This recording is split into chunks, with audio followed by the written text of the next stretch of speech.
500 consumer discretionary sectors hitting a record high. That index last up 1.7%. Check 1 2, mic check.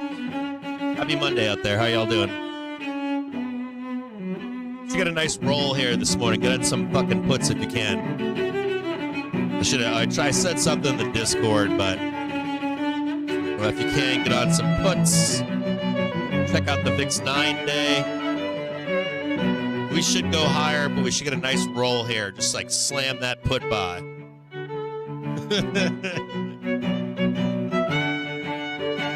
VIX 9-day trading down at its support level. I think we do reprice the VIX, but I doubt it's today, so we'll chat about it here in a moment. Go Lions, baby! Ain't no fakers in the Lions, are there?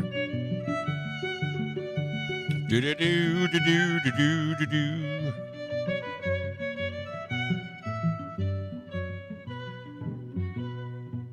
Rah.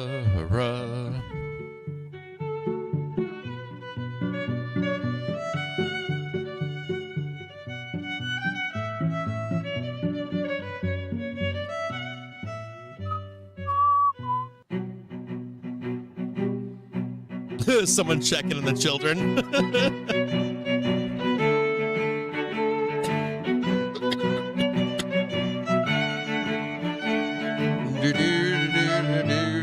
Slam that SQQ. Check 1, mic check.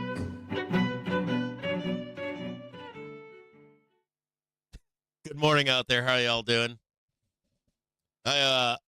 Some of the rhetoric are over the week. So this weekend, I think it was yesterday, right around like 6 or 7 o'clock or something like that. I got on Twitter. I haven't been on Twitter in like I don't go on Twitter. I haven't been on Twitter in 2 or 3 months. I'll go on there and post, but I don't like scroll or any of that kind of stuff anymore. I haven't for a while. Every once in a while, maybe once a week or so. I scrolled through on Sunday. I saw Tazo made a post. He's like, I feel like I'm going crazy or something like that. And hold on, let me turn some of this down. Twitter's on fire right now. Twitter's wild. The toilet paper being thrown is unreal. And Reddit's the same way. I actually haven't been on. I go on Reddit here and there, but it's been kind of wild on Reddit as well. Both are, I don't know if it's all social media either. I think it's mostly Reddit and Twitter that I see the most fucking pure craziness. But Twitter in particular, yesterday I went on my phone for some reason does Twitter differently than my desktop, and I'm always on Pro Twitter or TweetDeck.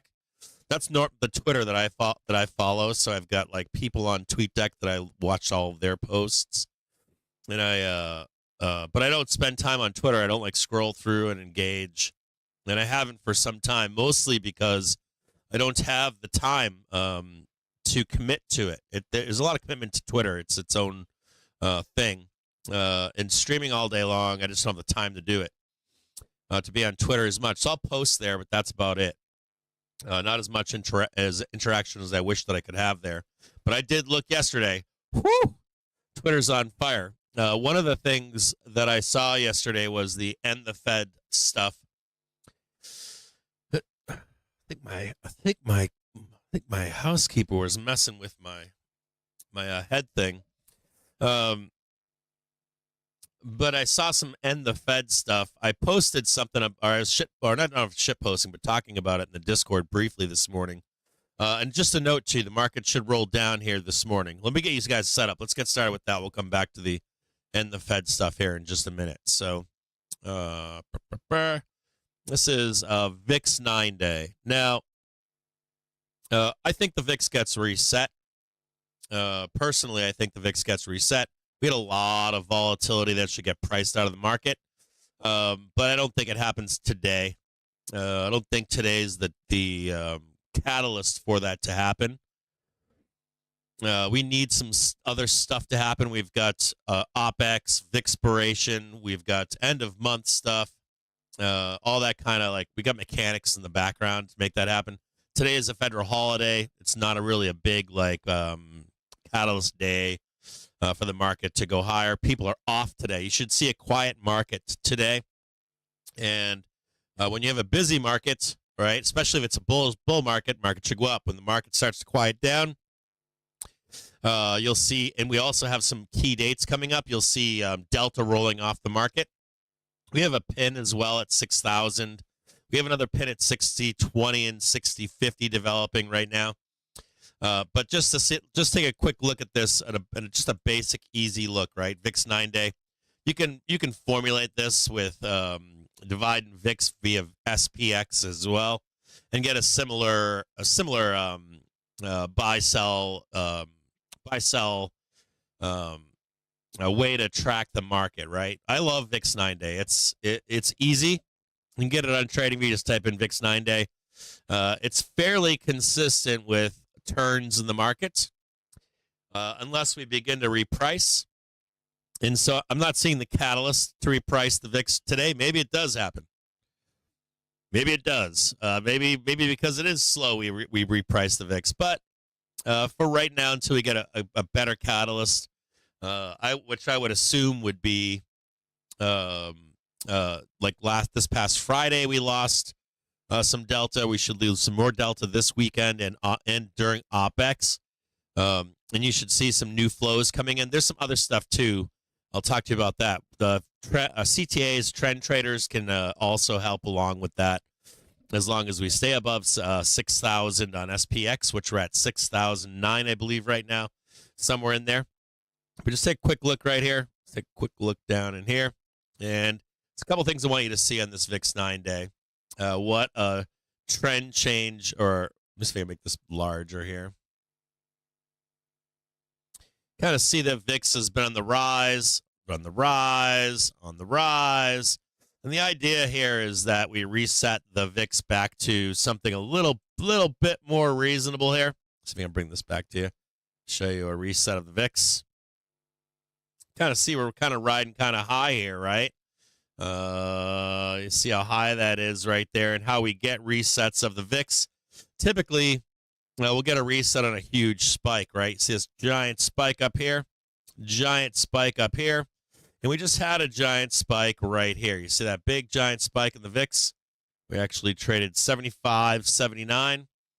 So there's some implication that we should see another repricing down below before we begin to head higher, right? Start a new trend, then spike again like this in the future. So every time you see one of those giant spikes, see how those things get so big right there, you end up seeing like a nice repricing of the VIX. So right now today, let's take a peek at this. Get this on a 30 minute. There we go. On a 30-minute, you can see the VIX being bought. See where we're at this morning. VIX 9-day currently trading 14.98, and we've got an hourly trigger coming over here, so we'll see if we can get like maybe a little bounce down, a little rough waters, maybe something like that in there, right? Something like that. Get a little bit up before we go down. That would be today, tomorrow.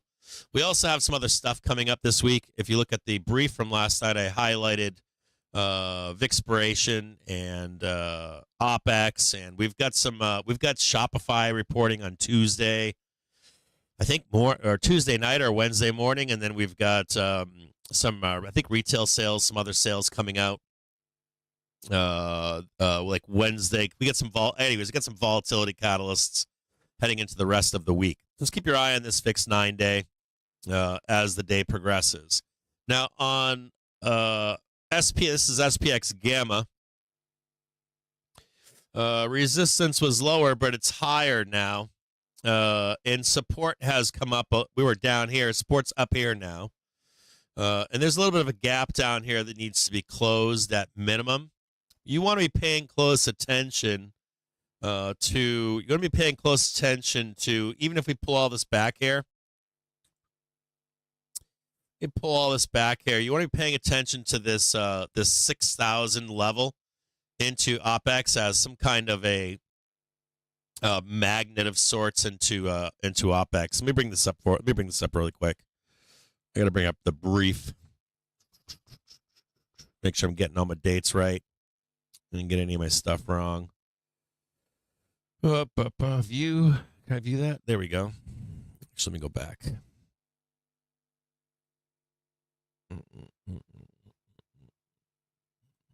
One quick second here.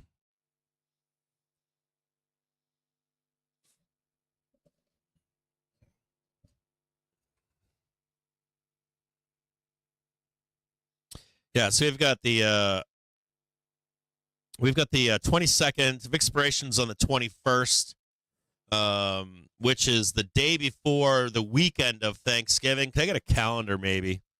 I don't know if I can bring up a calendar here. November calendar. Should I bring up my hot guy calendar? Hold on, let me do that. Give me one quick second here. Let's bring out the hot guy calendar.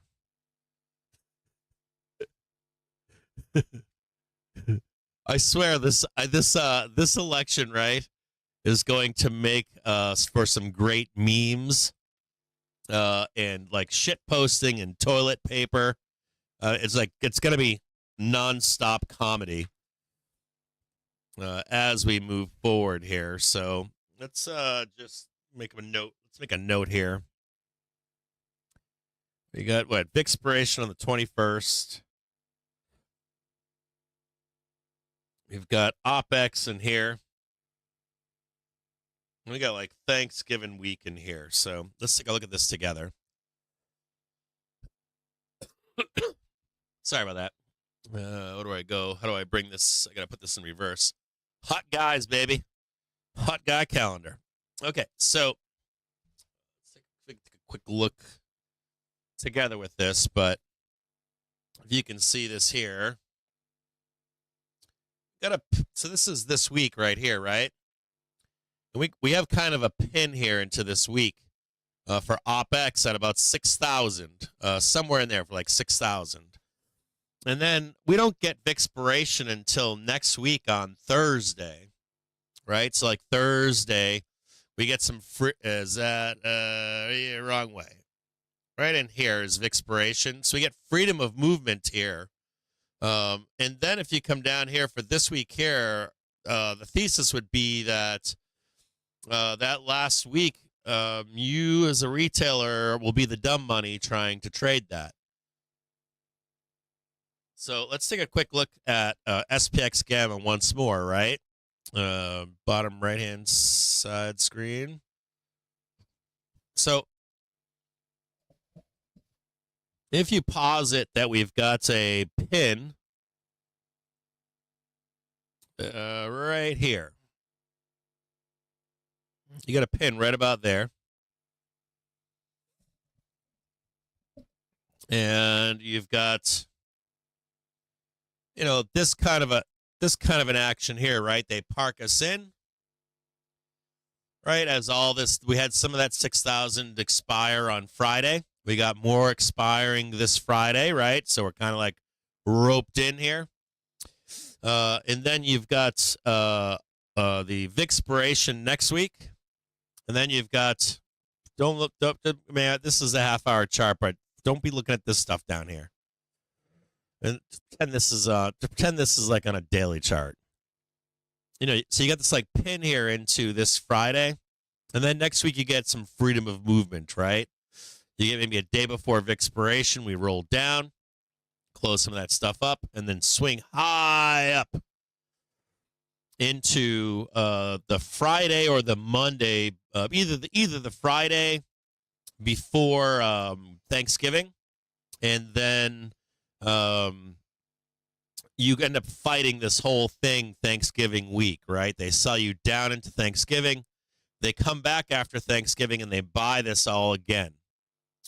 Let me show you another way to look at this, okay? I'm going to show you another way to look at this, simplified way to think about this or to look at this. So, and there's something else fascinating here too, which is, see this high we have right here? Get that nice high this morning. We also have not a lot of gamma on the upside, right? Or gamma that would stop us from moving higher. To trade 60-25, 60-50. These are actually on tap as targets in the next 2 weeks. So you get this like wham, wham, wham, wham, hit OpX, right? Come into next week, maybe we got to swing lower, boom, upside move, right? Then sell down into you for post or Thanksgiving week, something like that. So you are looking for, I would say between now and next week, a low or a series of lows and a range to trade, and some kind of a take profit on Friday or Thursday of Thanksgiving, Friday before Thanksgiving week, Monday of Thanksgiving. In the meantime, you can buy dips if you want. You can sell rips. Be careful though. We can trade this 60-20 and this 60-50. So I'm gonna show you this in a more simplified way here in just a moment, so that you don't get too bared up here. I'm afraid of you guys getting like doom and gloomish, George Gaminy. Hold on, we're gonna go back to that in just a minute here, and we're gonna talk here. Is it this one?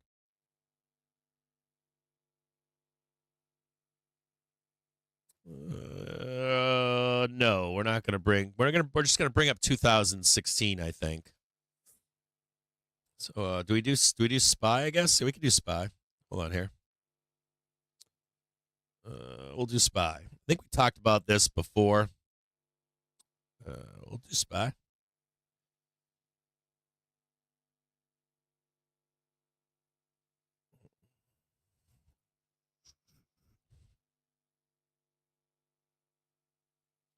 This is 2016, or it was a minute ago.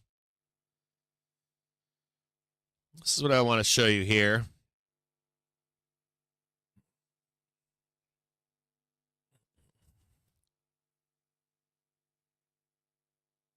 Right in here.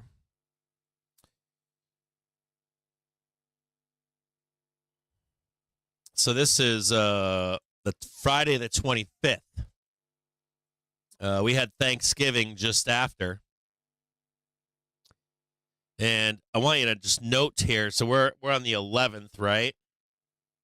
November 11th.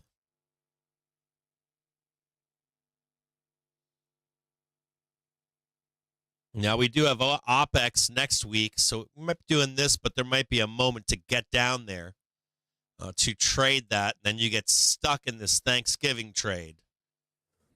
You come back from Thanksgiving, and that's where your long is for your holiday trade. You take this up into Christmas week, and I believe this is December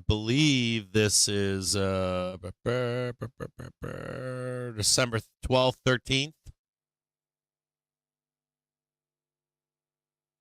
So everybody leaves again on vacation. So 13th was the high.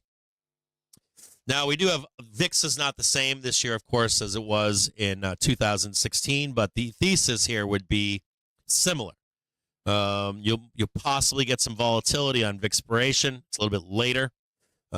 Maybe you get this nice grind up still, but you have one down day. But the fake out for Thanksgiving, maybe you're going to wait for that expiration next week to catch that long.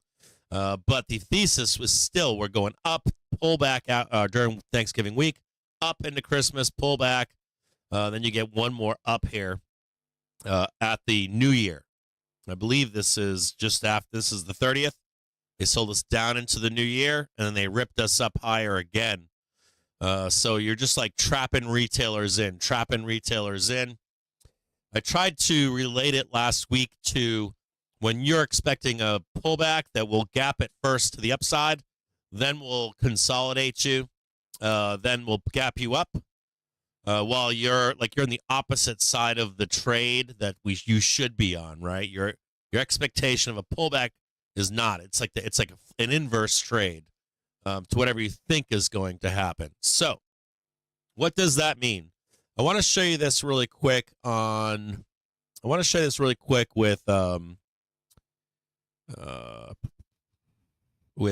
triggers in particular, and I want to change it to a 4-hour.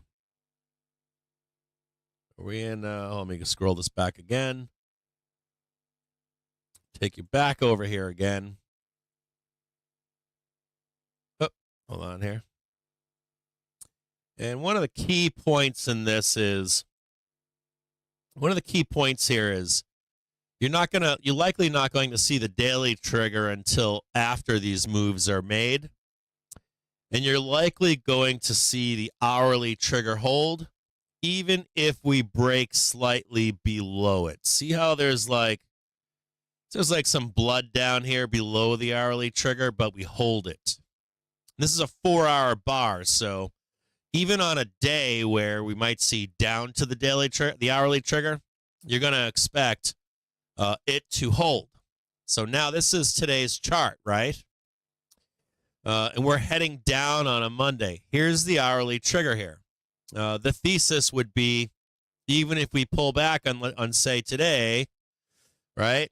On a Monday, we're going to pull back to the hourly trigger today, right? And even if we pull up and make our way down even a little bit more, it's still going to hold.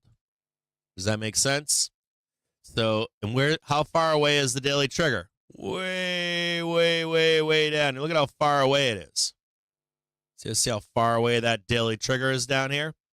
So, theoretically, this is in the brief, by the way.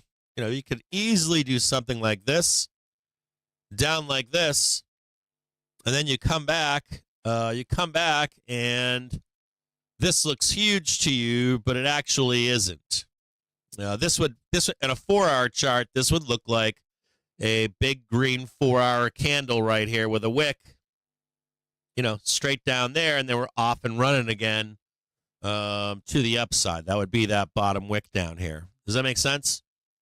So I would say I would put it more towards rein in your downside expectations until we get into that VIX expiration, or even the week of Thanksgiving. And I would be trying to buy dips down here anywhere. This whole week I'd be trying to buy dips on the hourly trigger. And I want to talk to you about one more thing here, an important thing. I want to discuss something important with you about the daily trigger here, okay? Or not the daily, or any trigger, or mostly the hourly and the daily trigger. I want to explain something important to you. The difference between a pullback, a correction, a major correction, and that kind of stuff, okay? And like direction stuff. A pullback is to the daily trigger. Okay? So if you get a pullback, right? That's price going to the daily trigger, whoop, whoop, whoop, all the way down. Either tag it or just below it, or just above it, excuse me, even through it. And then you're off and running to the upside. Shot down, straight up. Okay? That's a pullback. It's important to note, too, that it's one down and then move. Not break below, new low, none of that kind of stuff. If there's no pullback to the daily trigger, we are on trend trading the hourly trigger. We're on trend trading the hourly trigger. So, I want to explain this better for you. Just like that bounce on the daily trigger,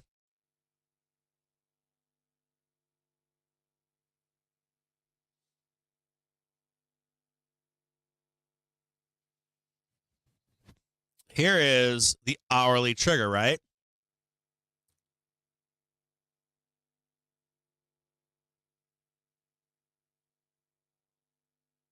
If we're going to get a pullback, you would see us blast down, right?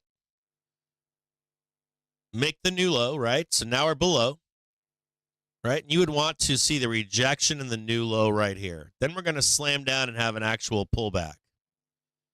It's not good enough like coming down here and getting going like that. It's not good enough to pull back down here, new low, right? And you're like, oh, we're going to go down to that down there, which I would normally expect. But due to the time of year and where we are, right? Hedge funds finally getting long, election, fear of missing out. I don't even know if you get this. And even if you do, I think it's going to be a bear trap and we head higher until at least, again, after Thanksgiving. So in the brief, I put this in your brief, this like second leg lower. What I want you to know this morning on Monday is that I would not be shocked if we saw, the down move over here, the pullback, and if we hold and catch that new high, you're just going to take it long here, okay? Don't be committed to this second leg down. And even if we got the second leg down, it's not a pullback to the daily trigger. It's just kind of like in there. It's kind of like still doing our thing. And it's like a bear trap at the same time. So I don't even know that we get that. This could just turn into this right here. Just pulling that up and roping you in. Right? Get into that. Boom, we're going to do the down move. Nope, psych. We get into Friday. I know this is a 15-minute chart. Pretend this is a 1 hour or 4 hour chart. But just make, if they start doing that bullshit, and before you know, we're just like clinging. And my fear here is that they start ramping us up to the upside. That CTAs step in. We stay above 6,000 into that magnet for OPEX on Friday. CTAs kick into high gear, and we start ramping 620, 650, and then you don't get your blast down until we get into the VIX-piration and also Thanksgiving, down to the daily trigger finally. So just pay attention to it. Otherwise, I personally would like to see us get down at least here, if possible. I'd like to see that at least, if we could. Somewhere down in here. I hope we can get down some of this. I'd like to close some of this gap. There's like this something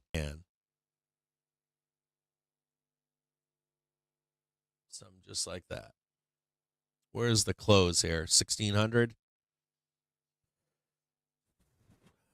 That would be nice. Maybe we do it. Maybe we draw it differently. Hold on here. None of this stuff ever works when I go from time frame to time frame. Leave this on a 15-minute here. We'll come back up here. Do this bullshit down there. Bounce up there. Garbage. Finally down there. Something like that. On a smaller frame. Something like that. Bam. Finally gets down. Down. Push it down into the close. That would be my hope. Anyways, I'd like to see us go down here today. What do we got here? All right, we'll get rid of that. Close that up. And we're going to go to a 1 minute.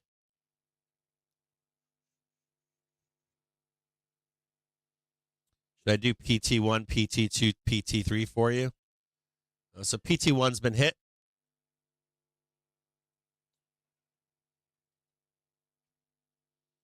And you can look at the brief, and it should show this to you in the brief. PT2 maybe down there. We can get it. And PT3. By close, that would be nice.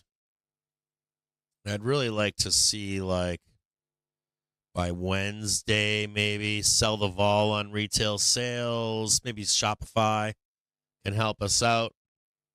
Target of 593.38. 593.30. That'd be kind of nice. 597, 597. It's pretty good. It's a pretty good pullback right there. So let's see if we can grab that. We'll watch this for the rest of today. Get that VIX moving. If you're a bull, you're just looking for a dip. I like two places if you want to know as a bull what I'm looking for a dip to buy for a Thanksgiving run. And we'll go over those real quick. Record now, $83,000. Get rid of this. What am I looking for? Two places. 5950, 5975. Seems nice.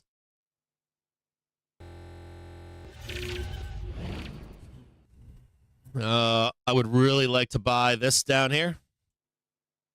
That right there. This gap. 5930. Maybe.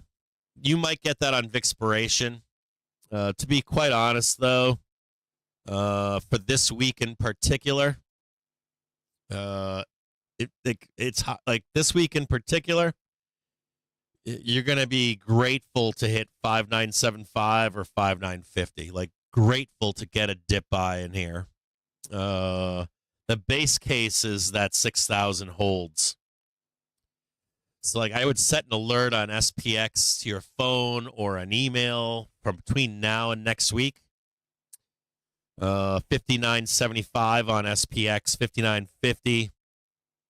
You could theoretically attempt to get 5935 or 5929. Maybe. I hope. Regardless of whichever it is, I would love to get like that 5930 up to 6035 or 6030, 6050. That's the trade right there. That's the sexy trade. There's a lot of money in there.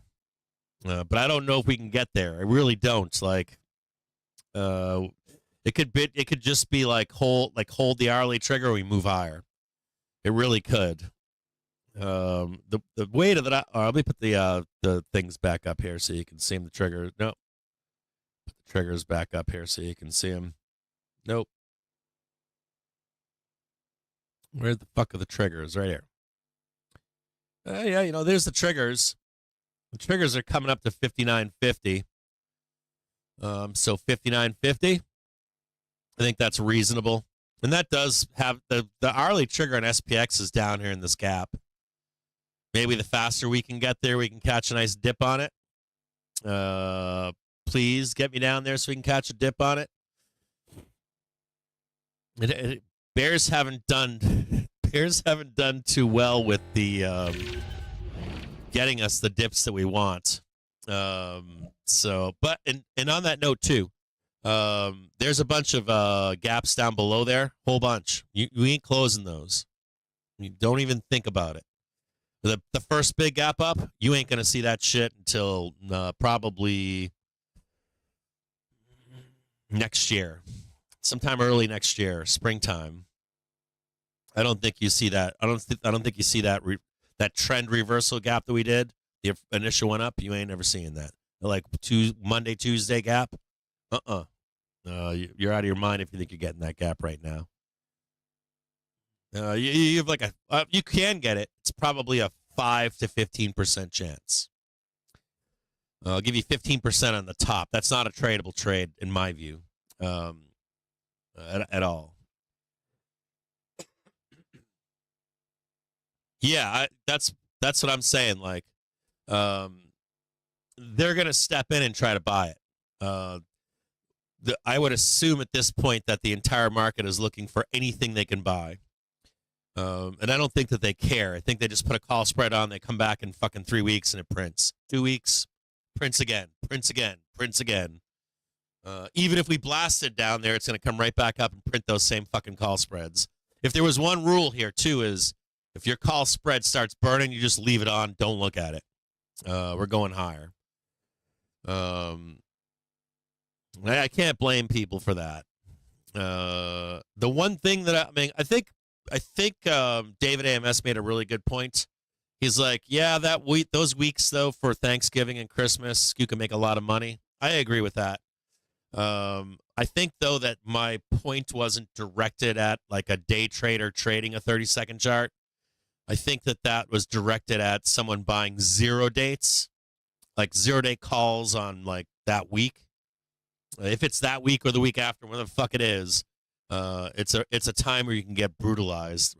Even when we go up those weeks, whenever we've even traded up on like Thanksgiving week or Christmas week, which we haven't done that since like COVID, where we actually go up those weeks when Wall Street goes on vacation and retailers take over.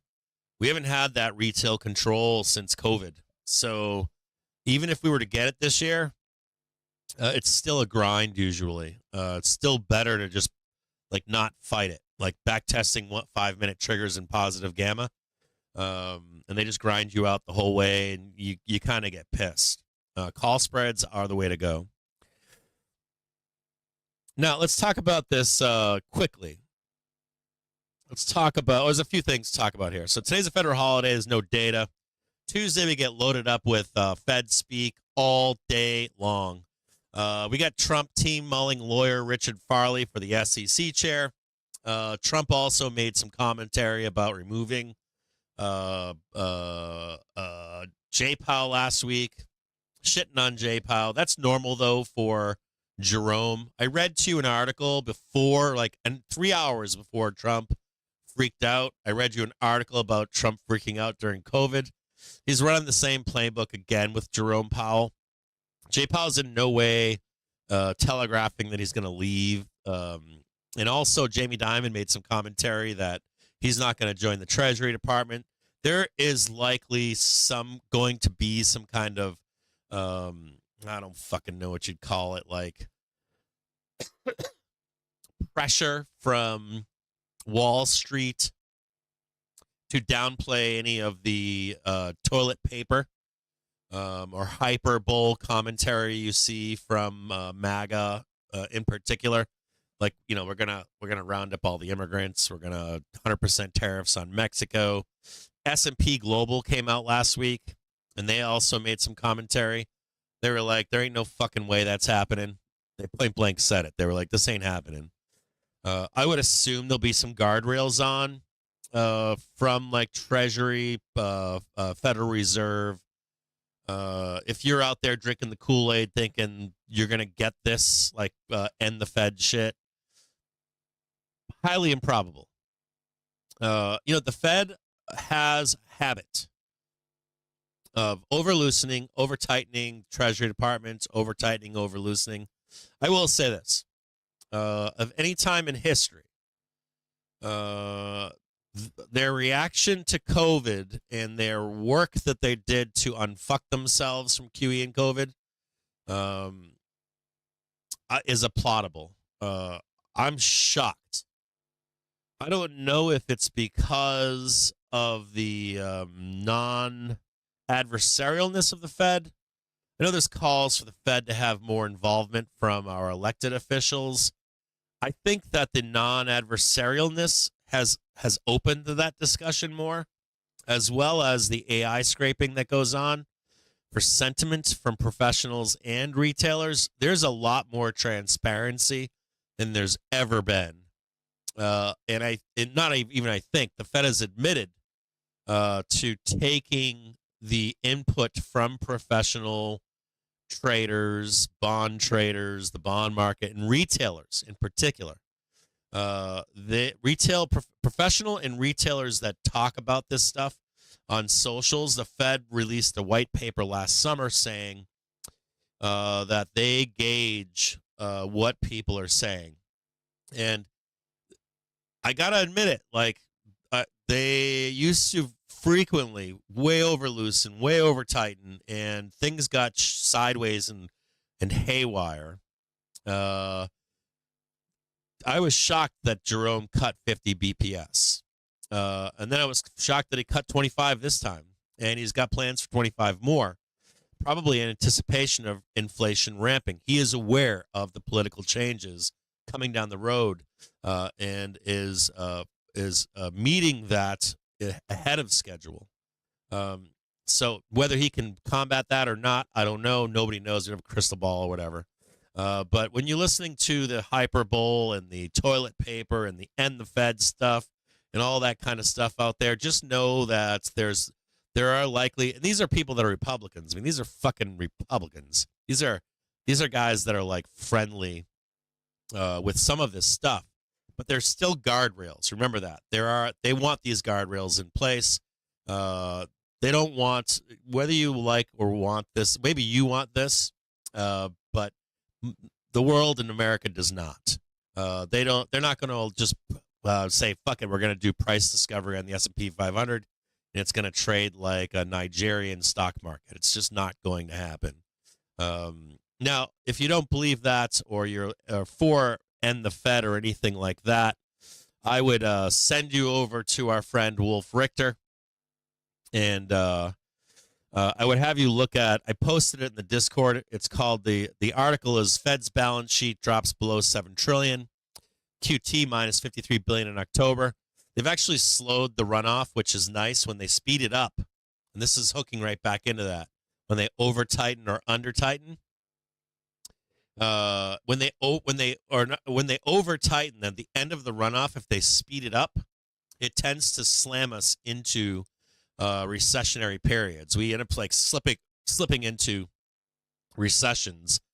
If you read that article from Wolf Richter, in particular, you'll hear some of that toilet paper hyperbole, that like regurgitated garbage that you find on FinTwit. There's many instances of it in this article's commentary, and Wolf pretty much, and it's not just this article. The past like maybe before this article, the past 2 or 3 before this. And Wolf highlights in particular, he said, the last 2 years I've been dealing with you people calling for like burning tires in Manhattan. And, this guy's really smart. This guy's probably got the best take on data and Fed speak out there, better than anybody. If you were looking for like interpretation of data, interpretation of how things run, interpretation of what the Fed's doing, the Treasury is doing, he's got a firm handle on it. And his response is, I'm going to read you a couple things here. Read you a couple comments from this article in particular.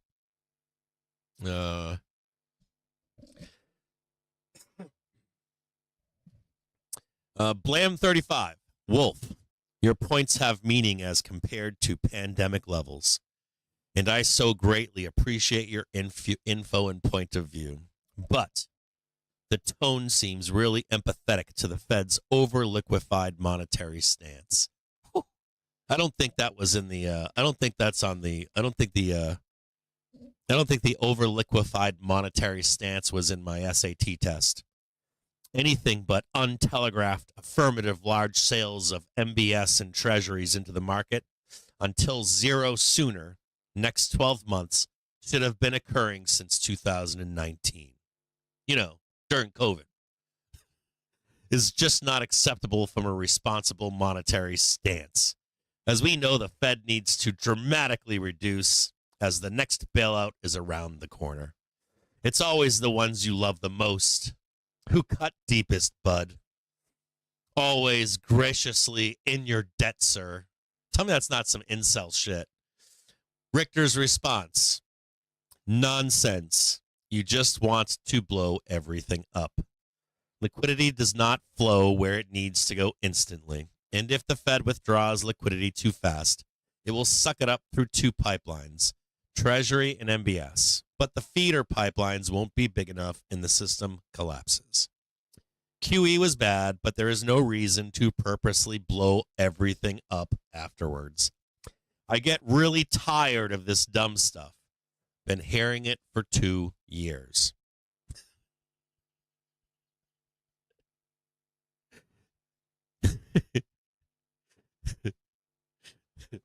Oil futures extend losses. Brent and US through down. He's got I want to say that like that article and probably 2 or 3 prior, he basically is like, do you realize what you're asking for?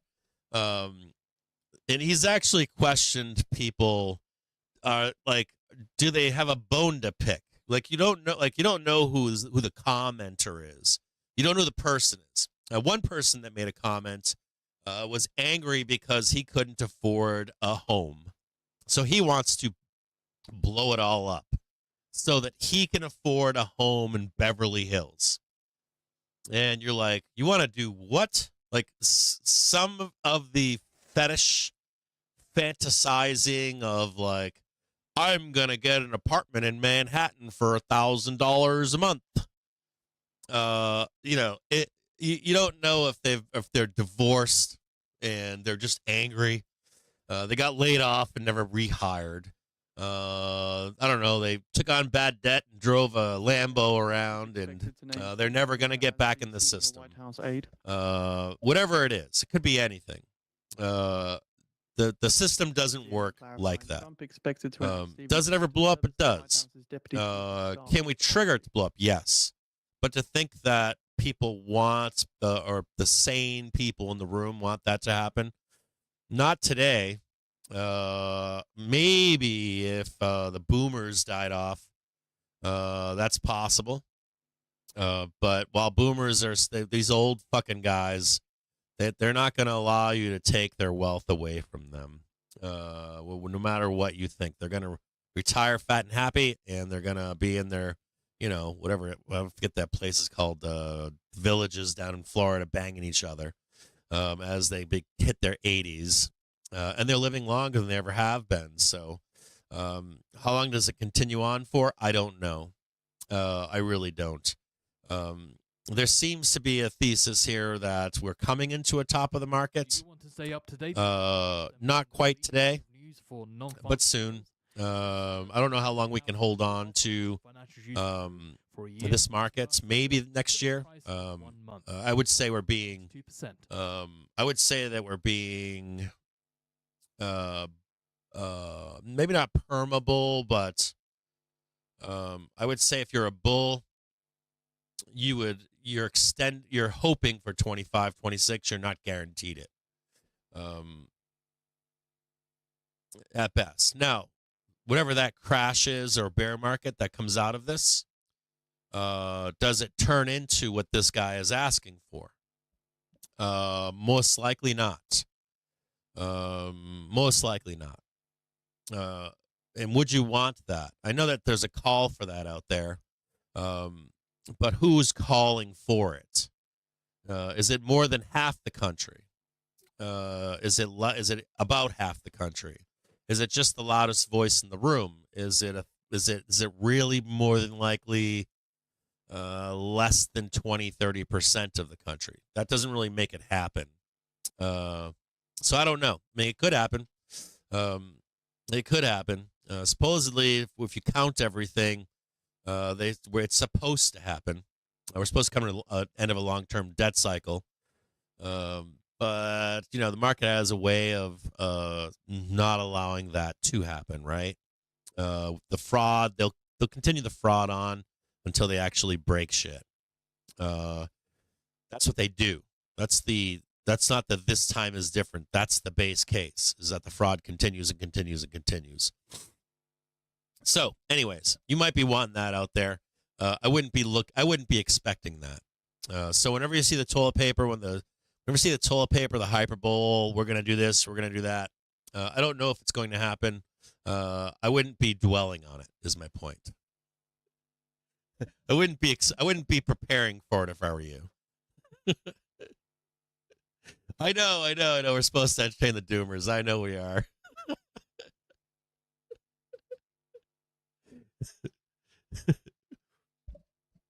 You might be able to get it.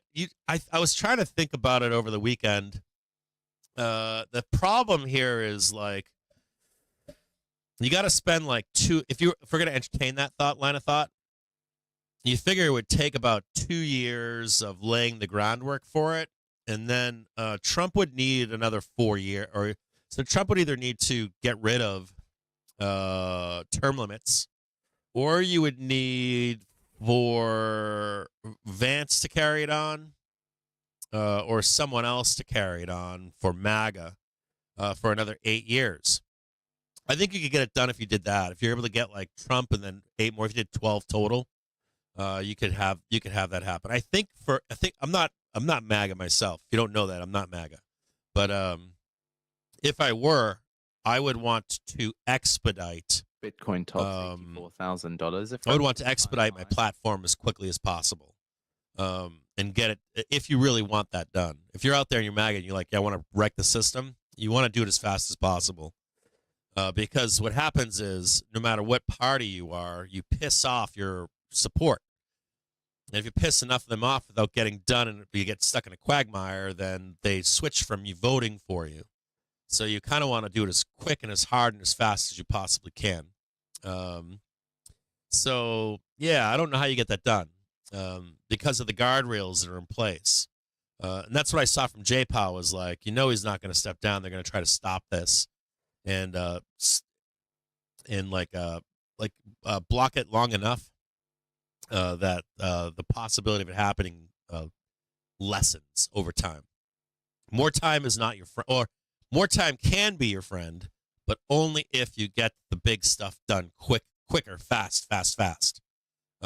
If that's your plan. If you're like, it's going to take us 12 years to, I don't fucking know, crash the economy, burning tires and Manhattan, probably won't happen. You'll get stuck in a quagmire. You'll get voted out. So you kind of need to be super hard, super fast, as fast as you possibly can get it done. What's going on, everybody? How y'all doing? Where's Richter? If we do and see, so his latest article, I disagree with. He is discussing I don't know exactly what he's discussing in this article. I see what he's saying.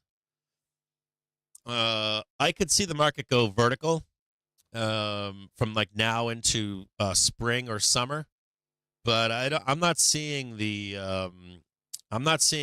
AI trade going beyond that personally.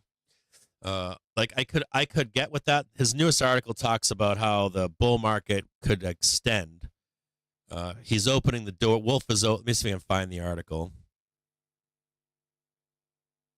We may not get our recession until the AI spending bubble implodes. I'm in agreement with that, but I don't know that that does not coincide with the spring or summer of 25. Larry Williams on that same. Larry Williams says he's open to the bull market extending to 25, 26. If you think about like the MAGA like first 100 days or whatever, some of that stuff to implement could take up to 2 years. Like the toilet paper, the hyperbole, right?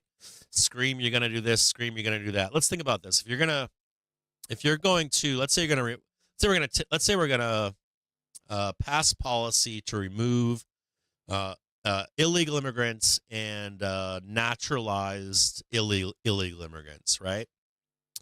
You're going to get pushback on that immediately, court cases. It'll take time to get to SCOTUS. SCOTUS, even if they rule in favor of this, that could mean about 1 to 2 years. And even then, you need to line up the action enforcement side of that policy. You're not likely going to get it from the U.S. military, nor the National Guard. Those are federal troops. I know you think they're state, but they're not. They're federal troops that the state can activate. Don't argue with me about this here. They're all process-driven. So the military is a really poor choice to round up illegal immigrants with enforcement. You got to remember, like, you can put like like your state National Guard. You can put them on the border. You can put them into like a hurricane zone, something like that. But they're not. They're process driven and not direct action. As a matter of fact, when the hurricane went through North Carolina, I'll get you guys a video. I'll find this video for you. I've got a great video for you guys out there. They sent in the National Guard into North Carolina, right? But they were not armed. When there were reports of armed militias roaming Asheville, I think, they still did not arm the National Guard to engage militias. they brought in Homeland Security, and Homeland Security showed up, ready to rock and roll. Hammers. They came in and they're like, "Are you a armed militiaman or not?" And there are better police agencies to use to round people up, immigrants, illegals in this country. Some of those agencies are Homeland Security, Border Patrol, ATF. Sheriff departments are really good, and some police forces are really good. They're direct action type enforcement arms of our government. So you figure you're going to get some blowback on rounding those people up. You figure you're going to have to get it all the way to SCOTUS. Let's say SCOTUS approves it. In that time period, you're going to then, during that same time period, you're going to need to work out the processes for your direct action arms and how they're going to round people up. You also are going to need to build new prisons, concentration camps, and also have diplomats working with their origin countries to take these people back. And you're also going to, at the same time, be working with, you might not believe this, but you're likely going to be working with some form of amnesty for illegals to continue to work for large companies. You got to remember, they're going to make deals. If I own the largest construction company in the U.S., I'm going to want a seat at the table to negotiate for my illegals to stay in the country. So there'll have to be some policy written to keep some of these people in the country, if not even in their homes, and not rounded up into a concentration camp. If I'm a farmer out in the California Napa Valley, I'm going to want at least buses bringing the people back and forth, and maybe I'm responsible for them in a work camp or something like that. I know that sounds crazy, but if we follow through with that policy, that could take like 2 years, right? Like theoretically, like, we don't move that fast. Like 2 years, that puts us in like 2 years. That's what, 25, 26. So if we do extend this bull market, it takes all that time for that to be implemented. In best case scenario, you're still talking about a market that could run for 2 years, right? We haven't even self-realized rounding everybody up, quote unquote, or whatever. Yeah, and that's one of the big major things, right? Like round up illegals and then tariffs on other countries. S&P Global said that's almost not going to even happen. You'll see threats of tariffs, and you'll see negotiations between countries. So if you start the negotiation process on tariffs with foreign nations, I mean, negotiate, like in the first Trump presidency, the China deal was on and off again most of that presidency, wasn't it? So, we're talking about quagmire kind of stuff.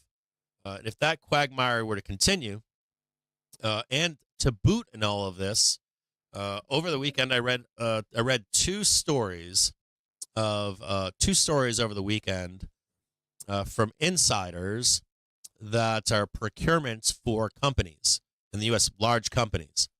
And they said that there is panic going on in the background of America right now, where large companies are placing massive fucking orders for goods, commodities and goods like lumber, nails, and these U.S.-based supply companies don't have enough product to fulfill the needs of these builders for this perceived tariff coming down the road.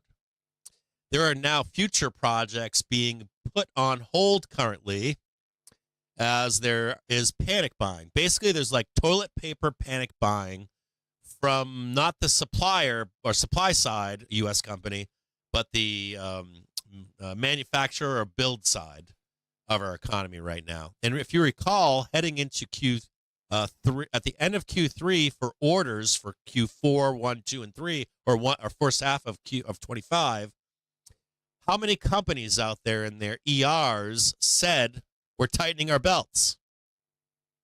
So they're not prepared for the demand.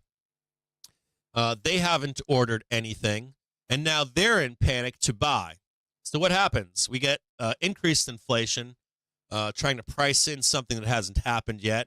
You get corporate profits booming for Q4, Q1, Q2 of 25.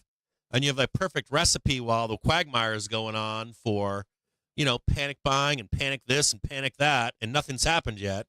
And these companies could be fucking filthy rich, and inflation will rage, right? And just pricing in all of that stuff between like all those mechanics heading into mid 25. I would not be shocked to see corporate profits just rip faces off, at least Q1, Q2 of 25 minimum. And that could extend into late 25, maybe even 26, just to catch up to the demand and tariffs. Like, even though we don't even have them yet. We don't have the immigrants gone yet. We don't have the tariffs yet. You could end up just seeing corporate profits booming. It's like a fake. It's not even fake. It's just everyone thinks everything is today, but in the background, if you look like a large construction company, they have to secure, let's say, a development. Then they have to secure the builders.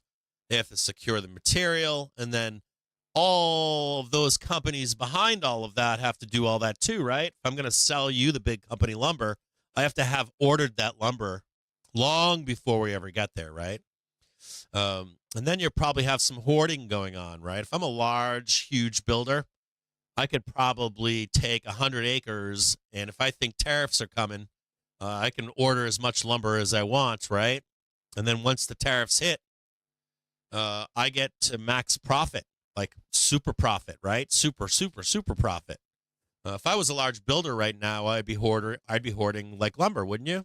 Hoarding nails and screws, equipment from China, regardless if we get those tariffs, because I can price those tariffs in right now. And if we get those tariffs, I would have bought at a cheaper price than the tariffs and say to you in the public, or you as the business to business, you know what, buddy? Sorry, lumber's now high due to tariffs. Do I have lumber in this yard over? Yeah, I do, but fuck you. You don't know about that lumber, right? You don't know about that concrete I've got. You don't know about all this other stuff that I've got or that I've already secured. That happens a lot in commodities, right? You guys know about commodities, right? You set a price for a commodity, and if a hurricane comes and wipes out your crop, you locked in your price prior to that. That farmer has to, or that miner or whatever, has to provide you with that crop or commodity at the price that was pre-negotiated, right? So there's a scramble right now for that going on in the background of our markets and commodities and in some goods from outside of the U.S. There's no rumor on denaturalization. Steve Miller, he posted it twice. There's no rumor. There's an office. The United States has an office of denaturalization. We have the office. It was created in the first Trump presidency. There's no rumor. He posted it. Said we're coming right back with it. There's no rumor on that. No rumors. But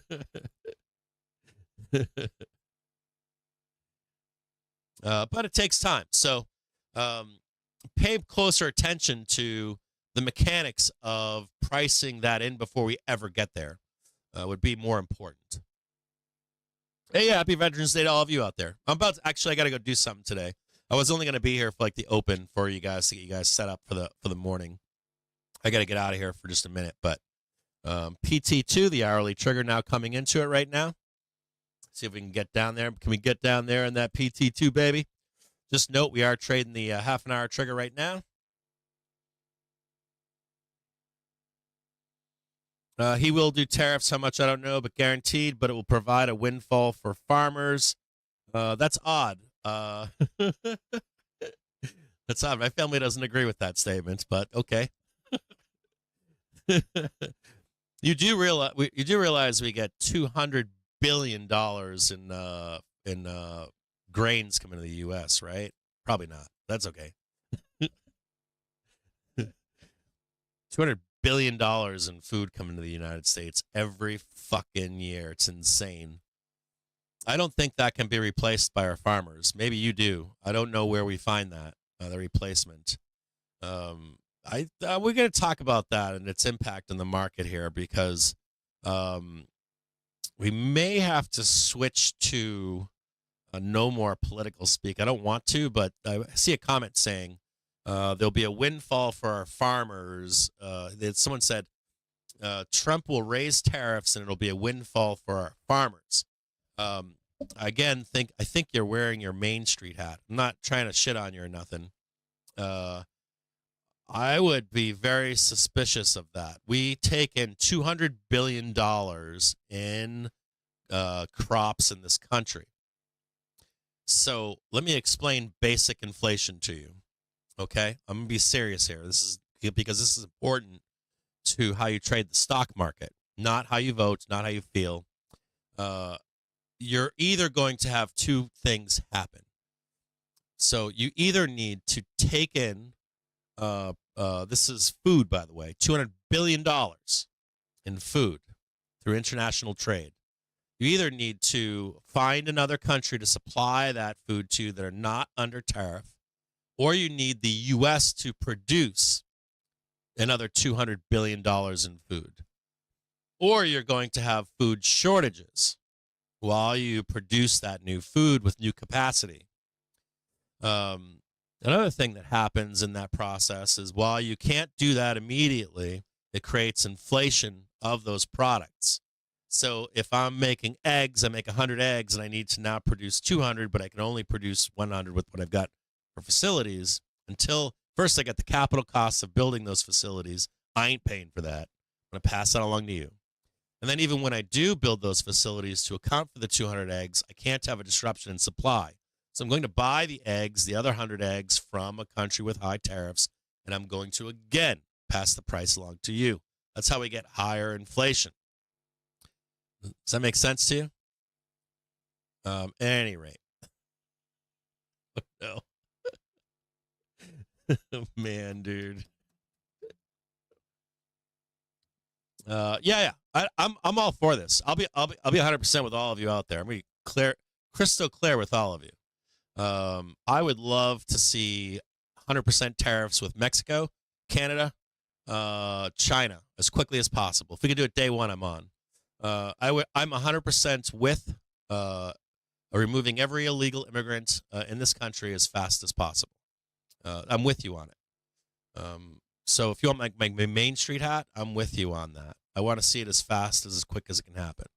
Now, putting my stock market hat back on, we will experience mass inflation. You have to understand that. Or even the threat of it will be priced in. If I owned an egg-producing company, I would charge you the inflation, regardless if it was real or not. You got to understand greed and owning a business and stuff like this. We talked about this in COVID, right? Remember during COVID when there wasn't politics mixed into this and you asked me about the price of eggs and I told you to go fuck yourself, that they were going to keep the prices high? I told you that, right? Because of what? Greed and rare repricing of these goods, right? Talked about how like you expect hamburger to cost $3 a pound or $2 a pound for many, many, many years, and you go, you know what? It's $5 this week. I'm going to wait until it goes back to 3 or 2, and so you get into that habit of waiting for sales or for the regular price. Like, I'm waiting for 99-cent eggs or $1.50. I got to wait 2 weeks. Sorry, honey, you're not getting eggs this week, right? And these companies don't get a lot of opportunities to raise their prices. So when they do, if they have an event to raise them, they do, and then they never go back. Sometimes they do if we get into deflationary periods, but we're not in deflation, are we? We're just in normal inflation, right, at this point? Do you guys understand all this stuff? Some of you guys, I don't know if you do or don't, but be careful about that when you're talking about, like, profits and the price of stuff and the cost of things. You don't want to walk into an ER and have someone, like, have some company tell you, we have to build a new egg factory. As a matter of fact, Steve Madden said that over the weekend, right? We're moving to Vietnam, but it's going to cost us money to move, and prices are going to go up. Point blank said that. I don't know.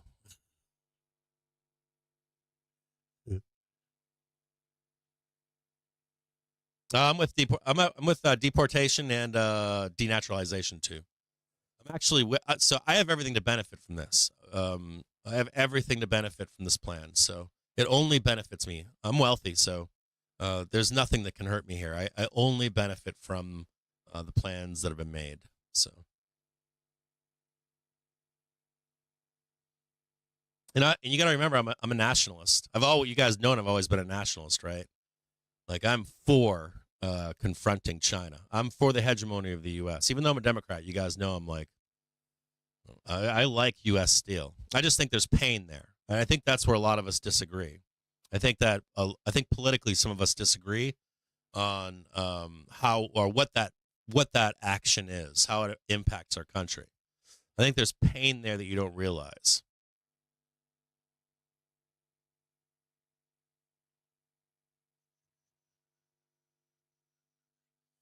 It may or may not drop.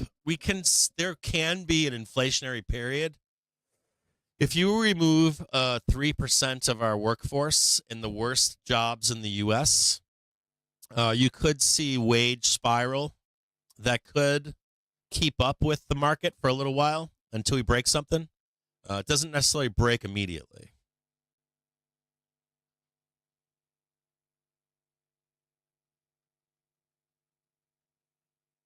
Do you guys want some stock picks? I got some stock picks for you. You want some stock picks? Someone in the Discord's asking for stock picks. I got you. Hold on. Get your pencils out. Golden Sunshine. Get yourself a Golden Sunshine. Grab a pencil. Are you ready? TPG is waiting for a breakout right now. TPG looking for a breakout. AESI is looking for a breakout. It's Alpha Echo Sierra India. That's probably my pick of the day. You want to look at AESI together? Let's look at that one together. How about that? Let's look at AESI.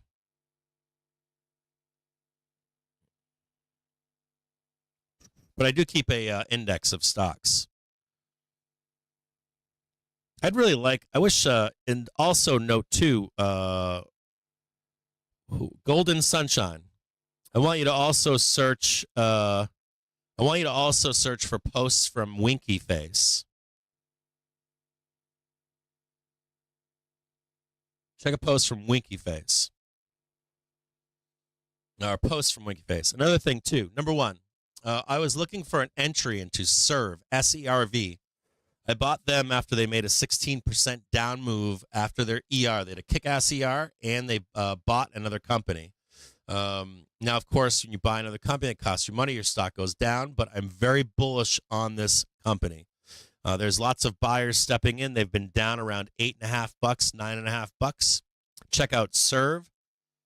That's SERV, and check out AESI. We're going to look at AESI right now as a group.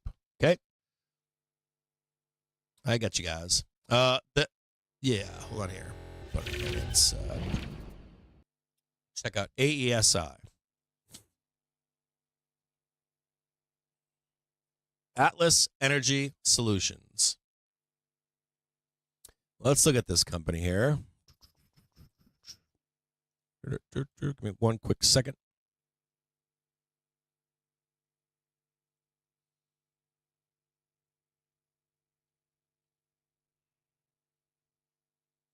This company is called AESI.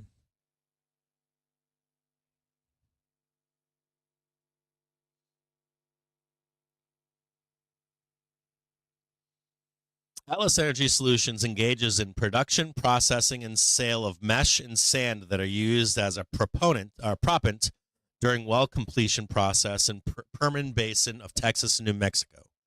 The company Transportation and Logistics, Storage Solutions, and Contract Labor Services. It sells its products and services to oil and natural gas exploration and production companies and oil field services companies.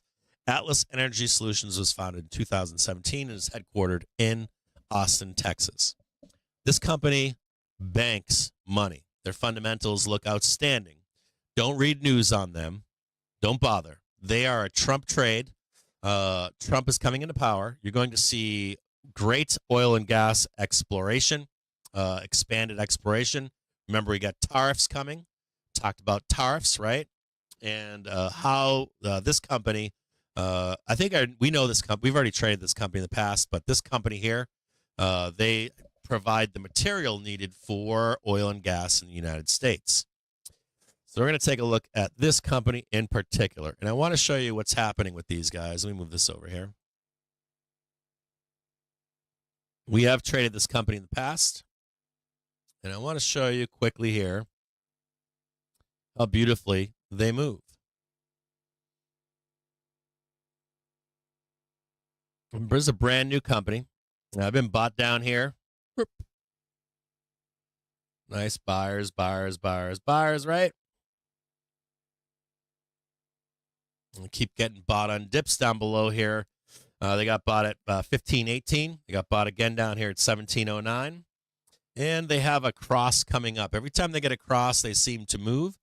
You look at this daily trigger cross right here. Nice little move to the upside. Back there.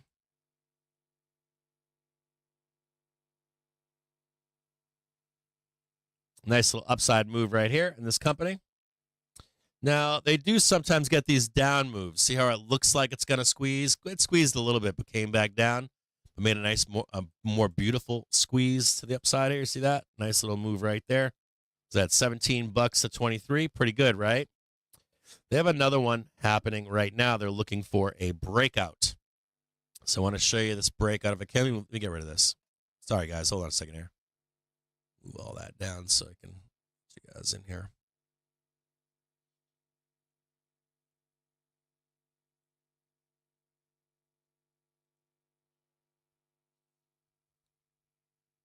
Got a little bit of room here.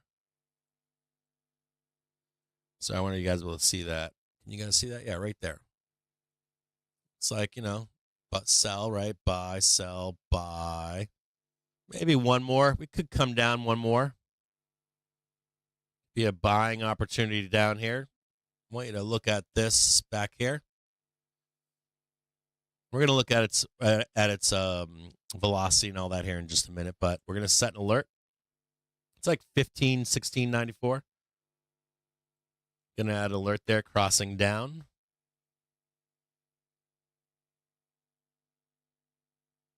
Alert name, buy, because that is going to be a great buy. I'm going to check one more here. What do we got going on here? A little bit of corkscrewing, huh?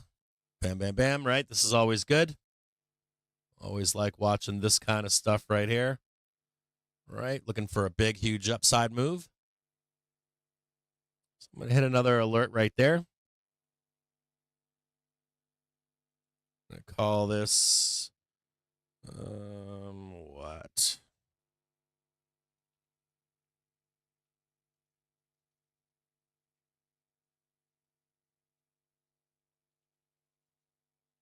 Winding up. We're going to look at velocity on this, and remember that this is nice to see. We're at a bottom on weekly, bottom on daily. Nice big moves here, big move. Nice big move there. Looking for another nice big move here, right? This is all good and positive. We're going to go to a 30-minute basis, check out what we see here. And we got the Trump trade coming on, right? The daily looks gorgeous here. See that? Higher lows on daily. We got a little bit of negative, though, in the hourly. So that's not good. All right, we maybe don't want to buy this today, but let's take a peek and see what we can find.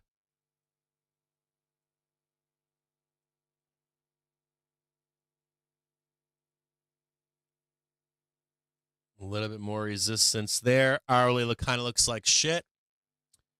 Right? We have a cross coming up of the daily and weekly right here.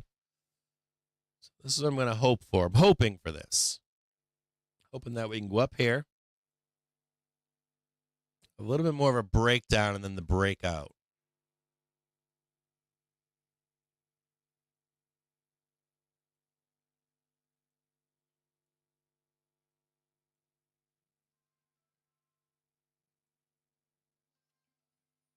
I got to take this call. Give me one quick second.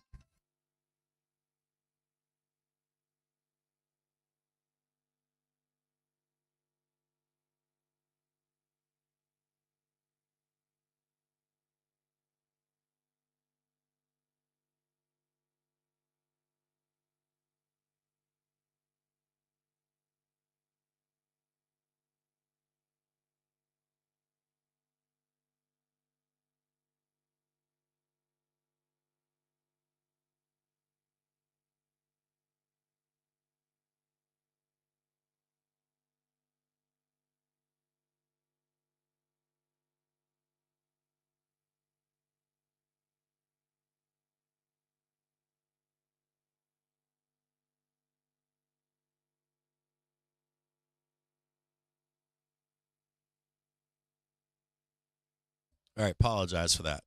All right, so that's what I'm looking for right there. That resistance right there, a little resistance. Couple us maybe a little bit back, $23. I'd like to buy this. Maybe even down there.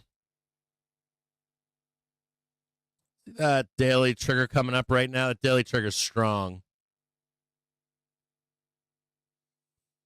So like 1, 2, 3. Target of 22. Bring it back down to $20. Another one at $23. That's the first one right there, AESI. That's my trade right now for you. Does that work, AESI? Right there. I like that trade.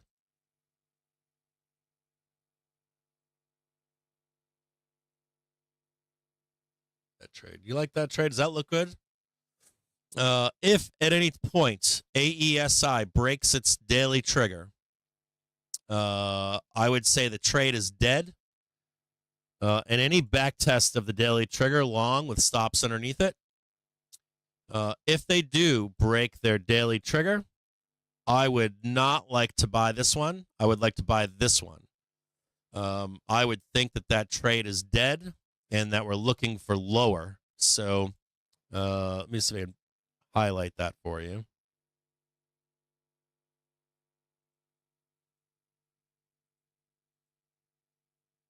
I do have an alert down here on both of these, but I would like to see, does this like fail?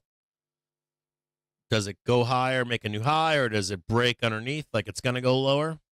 And then take that trade a second time over there. Make sense? So just keep your eyes on this down below. But for even right now, I am bullish on this stock to the upside. First target, 21. First target, matter of fact, a little bit higher. First target, 22.51. Second target right there. $20, $22, then 23. If we hit that target above here, I'd still like to see it come all the way back down here.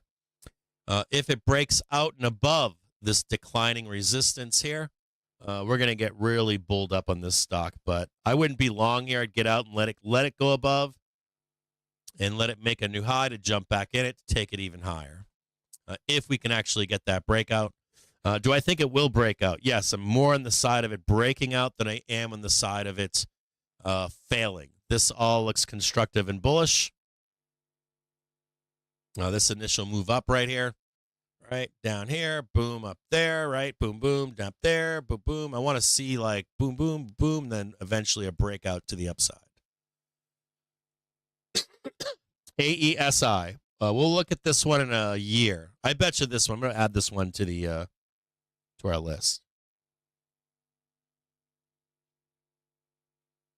Because I'm betting this one looks awesome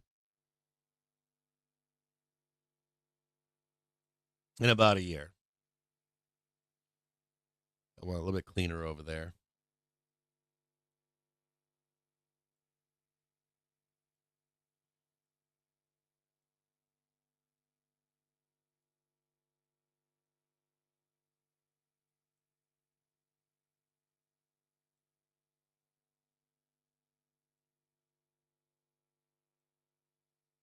AESI, I like it. And I like it for a breakout, too. Target, if we break out from this 23, would be $25 and $50 eventually. Get out of sound. Get out of sound. Don't be holding anything through ER. Take the money and run. Sound is a great trade, too, right? And I think Serve. Oh, by the way, Serve had their ER. As soon as those options roll off, dude, Serve is gonna roll. It's gonna go crank. It's gonna crank stupid. Take your money and run off. So every time you go to do sound, man, like every time you're in low and sound, just get in, make the money, and run. It's a baller fucking trade too, right? VIX 9-day rolling currently, but looks like it wants to go a little bit higher here. SPX almost closed its gap down below, still parked on 6,000. SPX Gamma. All right, I'll be back with you guys in a little bit. It is Veterans Day today. If you are a veteran, thank you for your service to our country. What else would I want to say to that? That's about it. Thanks for serving your country so that people can be free to do what they want to do. Up there for you. Put this on a rotating. Yeah, leave AAESI. And I'll be back with you guys. Later in the day. If anything crazy happened in the stock market, I'll come back. I got to take care of a couple things here this afternoon for Veterans Day, and then I got a buddy I got to deal with really quick too. He's going through some trouble. He's getting a divorce, and I got some friend duties I got to deal with. Yeah. What else?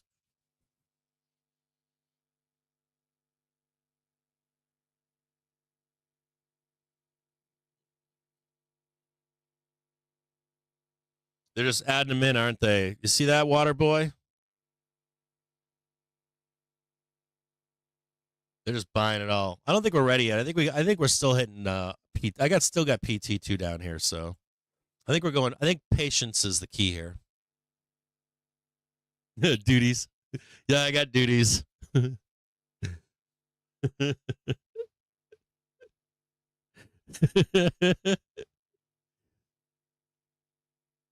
If you want to see what I think we're going to do, I think we go down. Go down a little bit more, like right down there. Right down there, something like that. That's me personally, but a little bit more down. A little bit more down. DJ saved my life.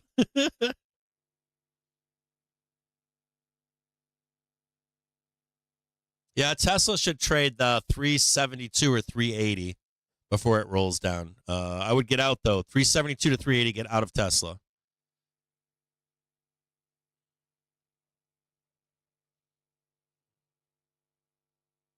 Oh, dude, you got a Blackhawk coming in? Hell yeah. Blackhawks are badass, man. They're loud as fuck. Oh, thanks, Bork. I appreciate it, brother. I have to do the thing at my daughter's school today. They have something going on there, so I gotta show up for an hour later this afternoon. They have like a school, like bring your parents to school day if they're a veteran day. So I gotta show up there in the next hour. I gotta leave here in about not quite yet. I gotta leave here by 12, I think. And I got 45 minutes. So I'll be back with you guys. If anything crazy happens,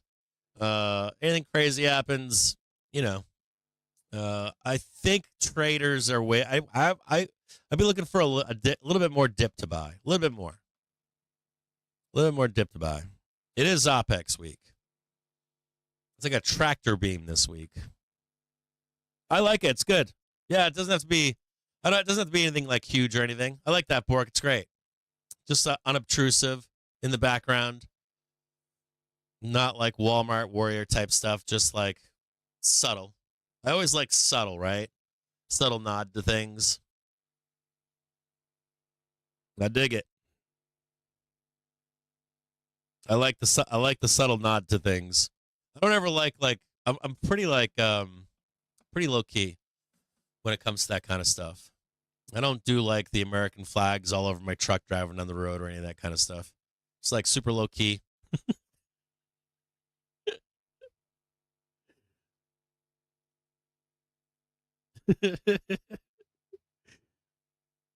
I'll see you at I guess I won't see your school rolling my balls, but Blackhawks are badass, man.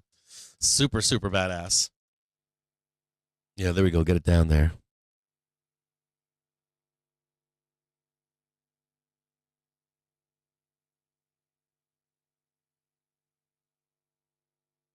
I don't know that I don't think we're going to get the tariffs. I think you're going to get a lot of bluster about it. I think it's going to be negotiated. You might get some tariffs. I don't think you're going to get like the 100% tariffs. I think it's all negotiating. Personally, I think it's all deal making. I don't think you're going to get most of this stuff. Like all the threats, I don't think it's going to happen like you think it is. I think it's going to be business deals, money. Like we never take the greed into account to this stuff. Like there's like greed in business. We're a capitalist society. We'll make deals.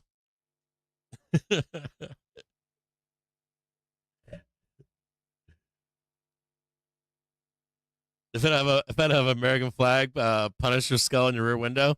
I know. I saw this. I won't talk. I'm not gonna talk about that shit here. Yeah, your standard issue Dodge shot. Jesus Christ. At a 35% APR.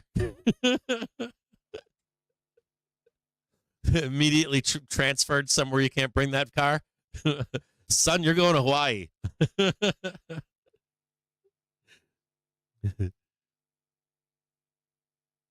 Are you going to put the screws to me in RGF?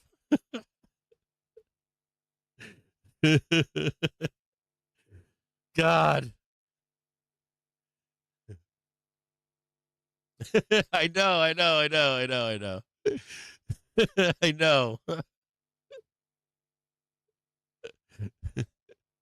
I'm with you, Michael JBJ.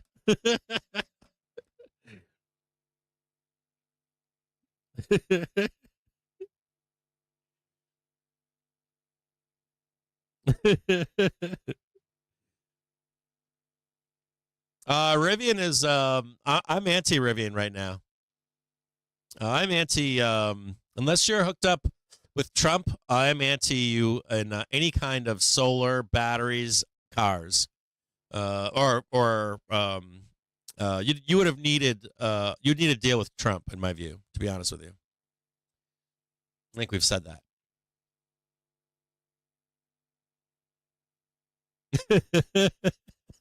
Tech talk. Oh God.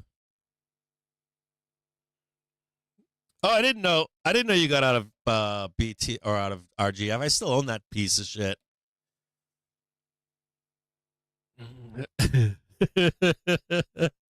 You guys are fucking hilarious.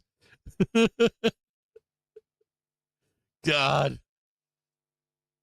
That's so the last time I did one of these things with I felt so like the last time I did one of these things with the kids, I felt so embarrassed. Like I think every veteran that I was there with felt the same way. I was like, I ain't no fucking hero. I'm like, and then of course we're all like, our kids though think we're heroes.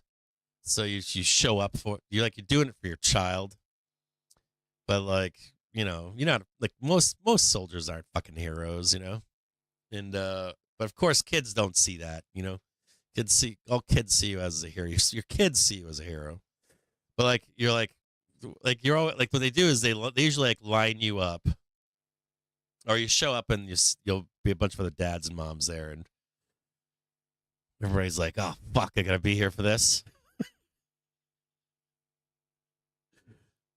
And everybody's like, like you go like a VFW or something. There aren't that many veterans there. A couple hundred, 200-300 maybe. Then you got like thousands of veterans. So you get they're all a lot of veterans don't tell you they're veterans. Vast majority of them don't. But they get dragged into these are the events where you get dragged into them by your kid. And of course the parent sends home a letter and says, your daughter's telling me that you're a veteran. Do you mind showing up so we can say thank you? And so you show up, and they usually do something nice, and they line you up, and you wave to the kids, and that's it. Thankfully, that's it.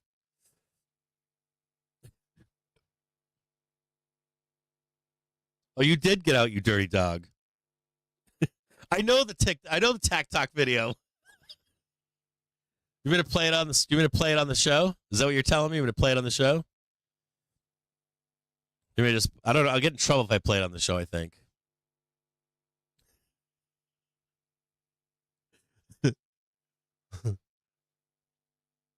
Yeah, well, because mostly the people that go to these things, they don't go to the VFW. We're just like, hey, what's up, man? Who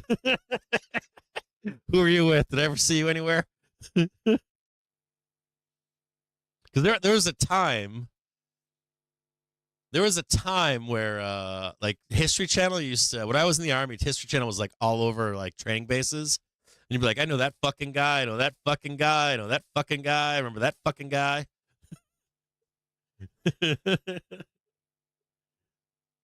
It's hilarious. All right. I gotta go. I gotta go. I'll be back with you guys. If I see anything on my phone or anything like that, I'll jump on Discord and say something. If you want to intraday trade this, you can. I mostly don't recommend it.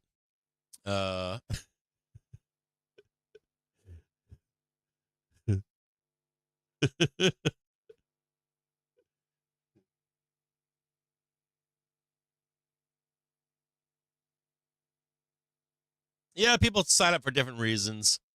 Military is filled with all kinds of different people. There's like 3 or 4 classes of people. Like, you either have like some people are, it's like college. People do join for my wife. Well, no, she joined too for the same shit as I joined. You get like people for college. You get a class of people that it's their only way out. One of the big things I know, one of the big groups of people I noticed in the Army was people that came from real, true, not just poverty, but like untenable situations. I didn't believe some of my friends, and then I'd go with them, and then finally eventually meet their family or friends or whatever. And some of their background, it's not just poverty. It's like, I'll be dead if I don't join the military. My friends are all gangbangers. My friends are all this or all that. Then you meet a lot of people that are their father, their mother, their grandfather, their great grandfather. And then you do meet people that are tip of the spear. Tip of the spear people are typically from down south, typically down south. Believers. They'll also be from like Utah, places like that. Then you'll meet a lot of remps. The military is filled with another class of people, which is minorities. In logistics, our nation's military is known as a sanctuary for minorities to have a career and a retirement in our rare echelon. So there's a cadre of logistics that is multi-generational, which is kind of fascinating too. And then we have psychopaths, we got gangbangers, people that want to learn how to kill, stuff like that. Then we have people that are want to become mercenaries. There's absolutely those too. But those aren't the largest groups. The largest groups in the military are either trying to escape something terrible, childhood, like and not just poverty, and like it's poverty assigned with bad things. The second group would be my father's father, my mother's mother, kind of stuff. Those are the 2 largest groups. Then there's some other mid groups throughout. People that want to go to college, people that want this, people want that from their service.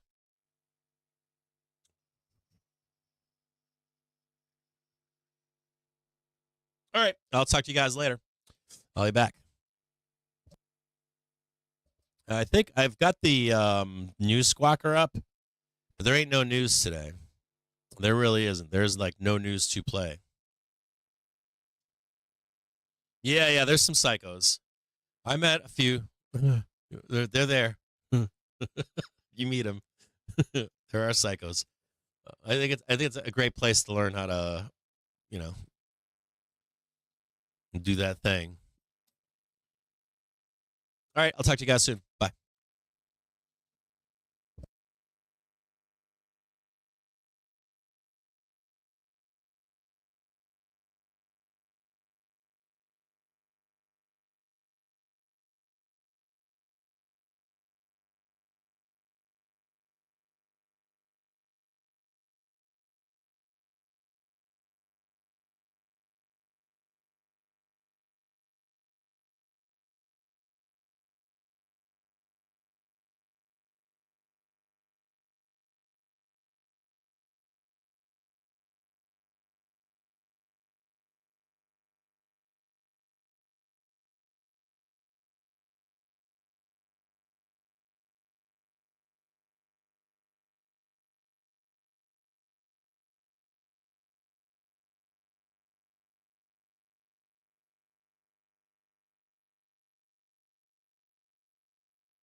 So comments from the Israeli defense minister, cited by Sky News Arabia, says Iran is more vulnerable than ever to damage to its nuclear program, and there is a possibility to thwart and eliminate the threat.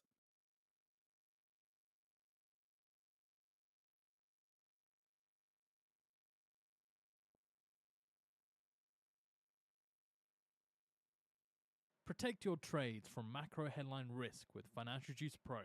Now only $99 a year for our real-time service.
The S&P 500 now down in the session. That's down at 0.02%.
according to the BSEE, 25.7% of oil production at the US Gulf of Mexico is shut in response to post-tropical cyclone Rafael.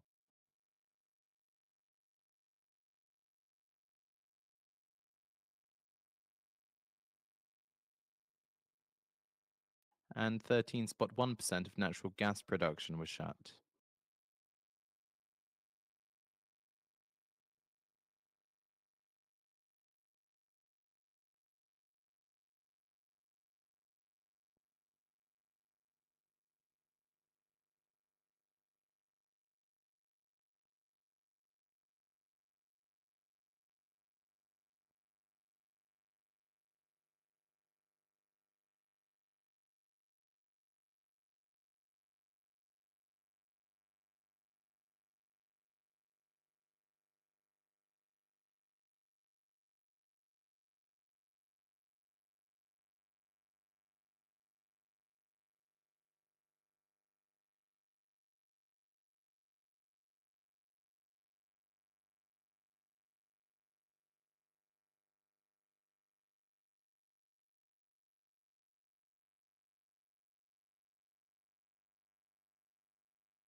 Bitcoin now topping $85,000 in a new record high.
So Israel's message to the United States is that it wants a settlement within weeks as the fighting in Lebanon is exhausted.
Do you want to stay up to date with the latest and be on the bleeding edge of news for non-farm payrolls? Then sign up today and get our special offer of Financial Juice Pro for a year's worth of our service for the price of 1 month and save 92%. All right, so I'm with you guys here. Just give me a minute. I'm eating some lunch. Couple quick things we got to go over. Hold on here. Whew. Sorry, I'm eating lunch here. I just got home, and I have another thing to go to at like 5 p.m. So,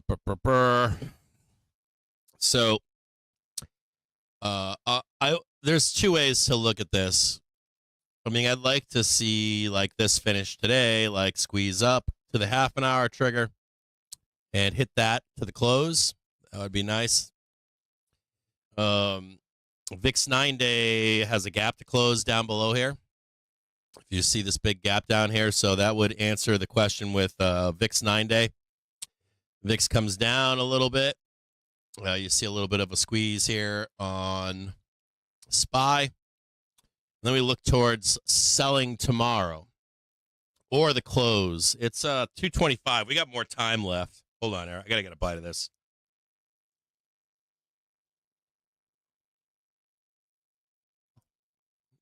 Personally, I'd like to see more down. I think everybody would, but we did get down at least to the hourly trigger. And they can save this for tomorrow. That's another part to this is dealers have done their jobs. We could trade, we could just sit here, right? Park it, burn options, squeeze it up a little bit for some liquidity to get that next leg down tomorrow. And what makes me think we have one more leg down here is the data on the week. We've got some data coming out on, we got nothing really tomorrow. So Tuesday, tomorrow, we've got Fed speakers all day long, just Fed diarrhea. And it's like all day. We got a 3 and 6 month bill auction. We got Waller at 10, Barkin at 10.15. We got New York Fed Treasury purchases 1 and 2 year. Consumer inflation expectations at 11. That could be negative.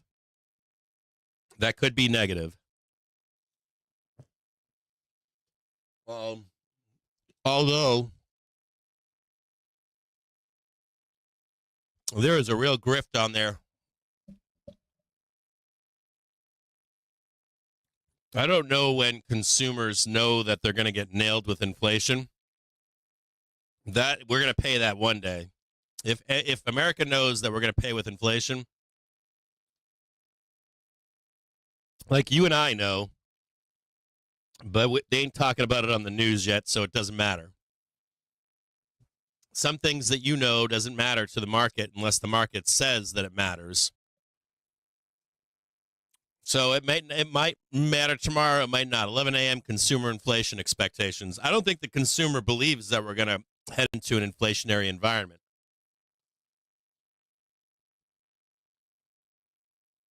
There's so much diarrhea out there that I don't know.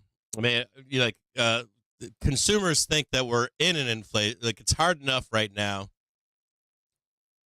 It's hard enough right now for most people to understand that the rate of inflation being 2%, which it isn't right now, but if it was at 2% or 3%, well, that's totally normal.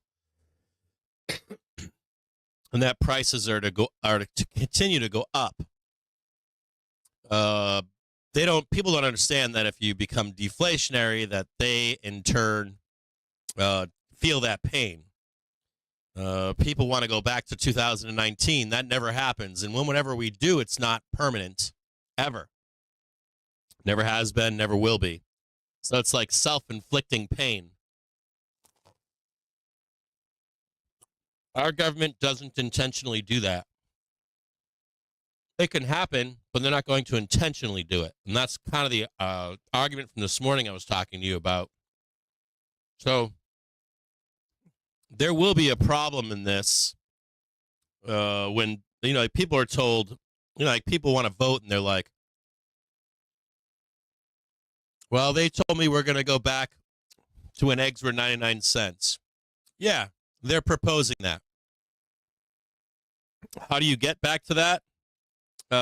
Those policies, if enacted, are going to send inflation to the literal moon and wash out most of America. That's the point.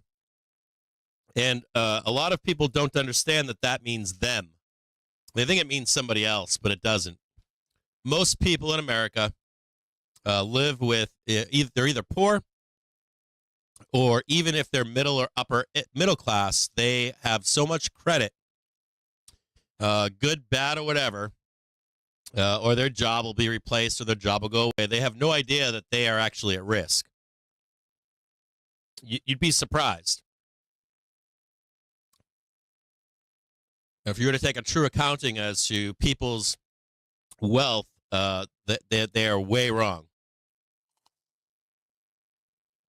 They don't. I guess they pass on the middle part. Yeah, we'll get eggs back to $1, but first we're going to send eggs to $12. You know what I mean? If you're saying you're angry because they're $3 or $4, or you want your free-range organic eggs to be 99 cents, we can do that, but you're not going to do it naturally. You're not going to go from 3. You can either do it really slow, or if you implement this plan, you spike inflation settle at $1.95 to where you destroy demand, and you remove money from the system and people from the system. Now, anyways, that's neither here nor there. So that consumer inflation expectation probably doesn't matter. But then we have more garbage. We had some Aapl auctions tomorrow between 11:30 and 1. Then we've got Kashkari at 2. Harker and Barkin diarrhea at 5 and 5:30. So you can hear all that diarrhea tomorrow. And then the key point here is that you could sell the market down into, the key point here is that we don't get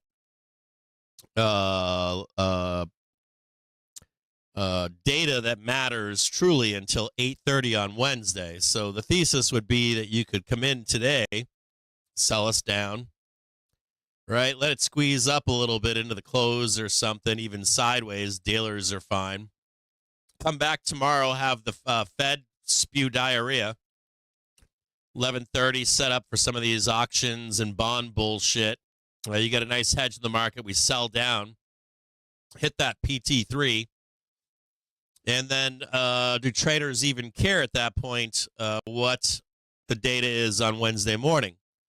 Do they care what the inflation rate is? Do they care what CPI is? Not really. They're already out at that point. So expectations for today, move higher. Fed diarrhea, bond auction 11:30. Maybe we get one more move down. By the time we get to inflation data, it ain't going to matter. Any downside negative inflation data will likely bounce to the upside. Bad news, good news, that kind of stuff.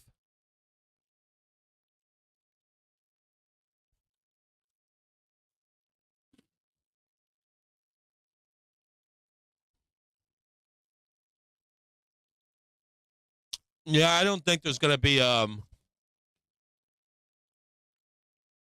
the way dealers only want one thing. Dealers want to park this thing. So by Friday, we're right here. That's all dealers want right there. As long as they don't go too far down, too far up, they're fine as long as they can, you would expect as we get closer to Friday, any strength will be met with fierce selling from dealers into Friday.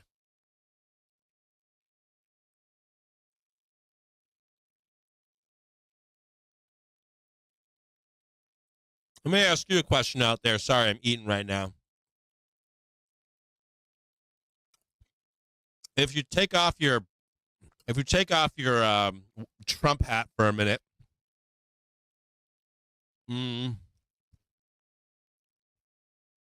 I don't see where pricing that inflation in matters until minimum the inauguration, like minimum, or like that the inflation scare. Maybe if we front run inflation, I would assume that's already happening. You guys know, well, I'm not going to say that I'm lying to you by saying that.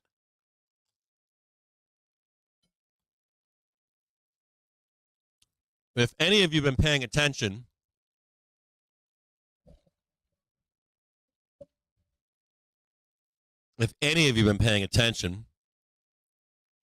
you know, you buy chips for your computer. They've been slowly creeping up since the election in price. Actually, they started the weekend before the election.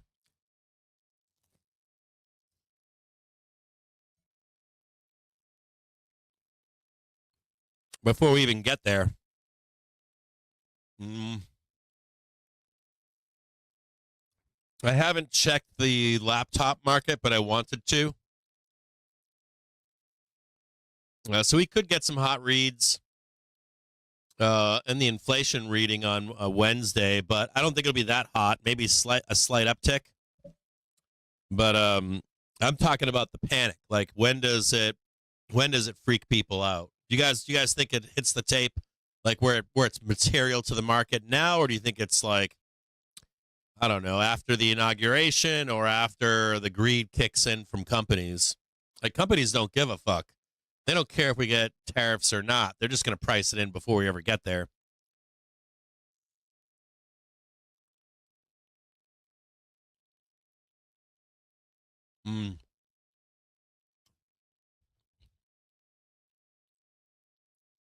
I don't think it hits the tape until. And noticing, like the 25 BPS from Jerome is going to help with that. And if he does another 25 BPS in December, it'll help with that too.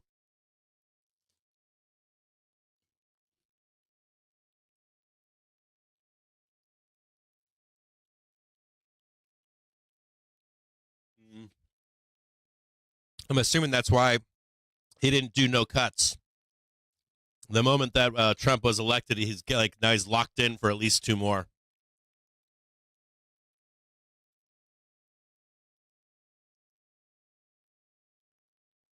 I wish he didn't cut at all to get the party started.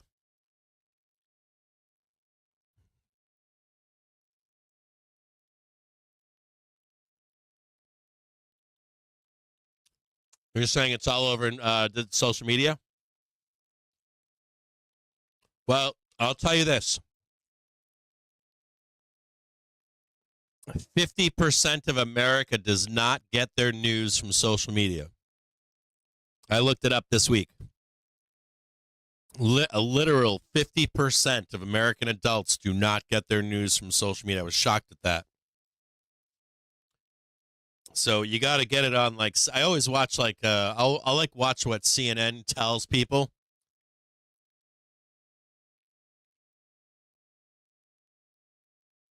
Like, what are they telling people on Main Street? Like, when do they break the news to Main Street about it? That's so goddamn good.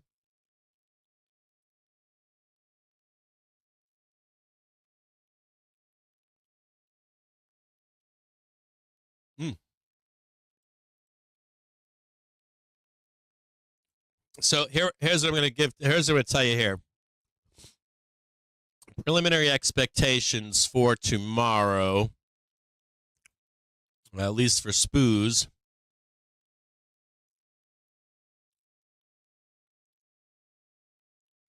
I'm looking for the real sellers are,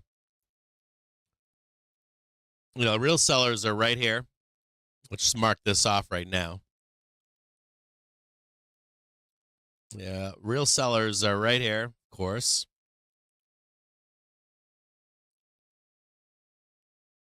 Nice move down, right? Figure they're right about here. So into tomorrow. And they didn't need to do shit here. It's like into tomorrow, something like that right there.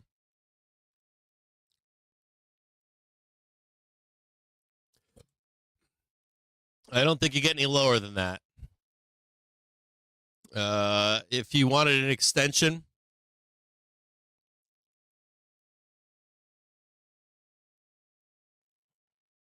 maybe right there. 93, 97. But this is an extension. I would not be counting on that. Take the money and run here. Let the FOMOers try to get that last little bit. And this is going to ricochet up into like Thursday, Friday. So hopefully you can get that rest of that down move for Tuesday, right? Turn around Tuesday on the close. The Bears are going to come in on Tuesday and I guarantee it, like Tuesday close, Bears are going to tell you that it's going down to the depths of hell. You're going to get a hot inflation print, blah, blah, blah. I'm going to tell you that even if you get the hot inflation print, even if you get the down move, it's going to ricochet straight back up again. I don't know that you can catch that in cash market. And they'll run it right up into OpX. So I would be looking to short this up here, either the bell or the open tomorrow. And it won't go straight down. It's just remember that you're going to get like the sell into tomorrow's open. And then you'll get this like squeeze up and then like 11:30 when all the bullshit comes out. When the crybaby boys from the bond market, they'll like hedge the market for bad news. Blah, blah, blah, blah. Fucking A+ everything, and will still go down just so they can get paid. Bears can get paid middle of the day. Yeah, I don't know about that inflation stuff, Wick, when it actually hits the tape.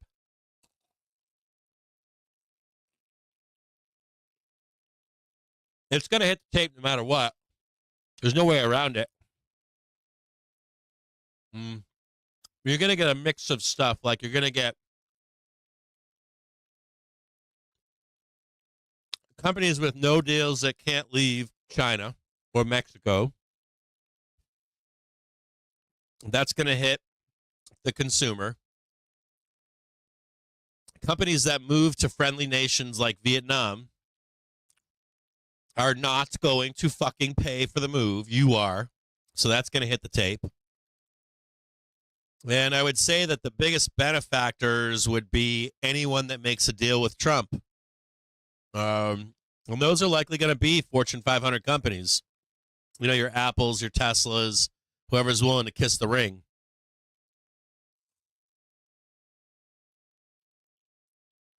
You know, Trump doesn't give a fuck about a Steve Madden. I don't know where Walmart falls into all this.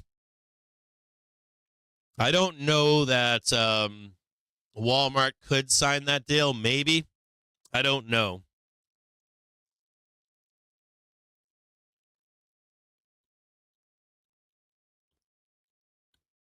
It's hard for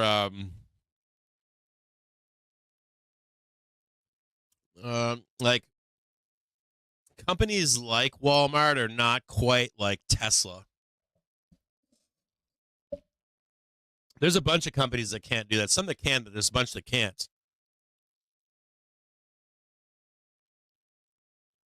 Like if you're like a big builder, you can't cut a deal with every manufacturer in China.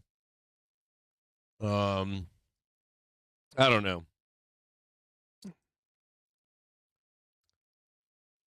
Or does even care to.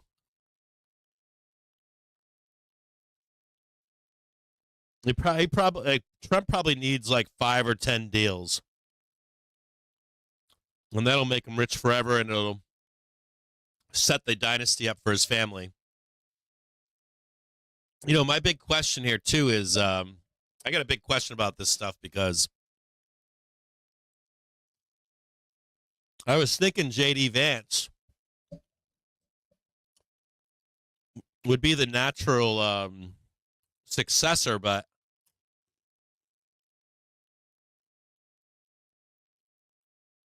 if you make all those deals with these companies like Tesla, Apple, whoever,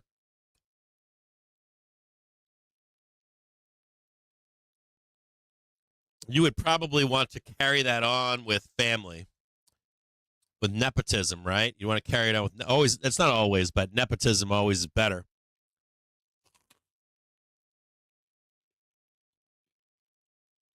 So you run like Don Jr.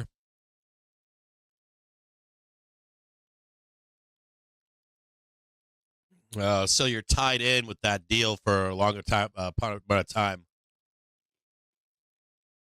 I don't think you would give those deals away to somebody else. There's no point in the work behind it. You got to make a deal with companies like that, like multinational companies.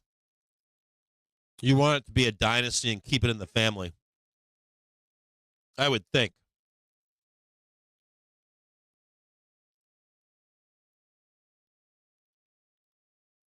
Mm-hmm.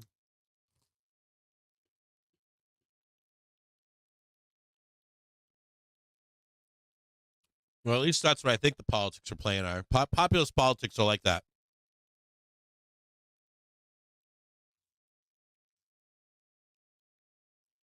If you don't understand what I'm talking about, think of populist politics like your county politics.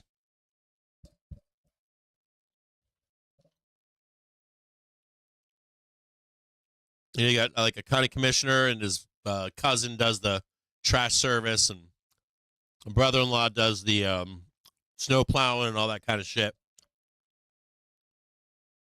They get to see what the bids are.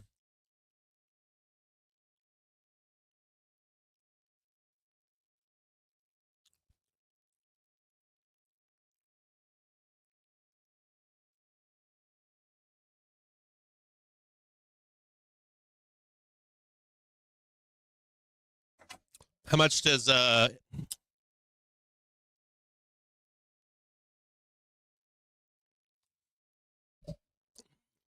on a second here.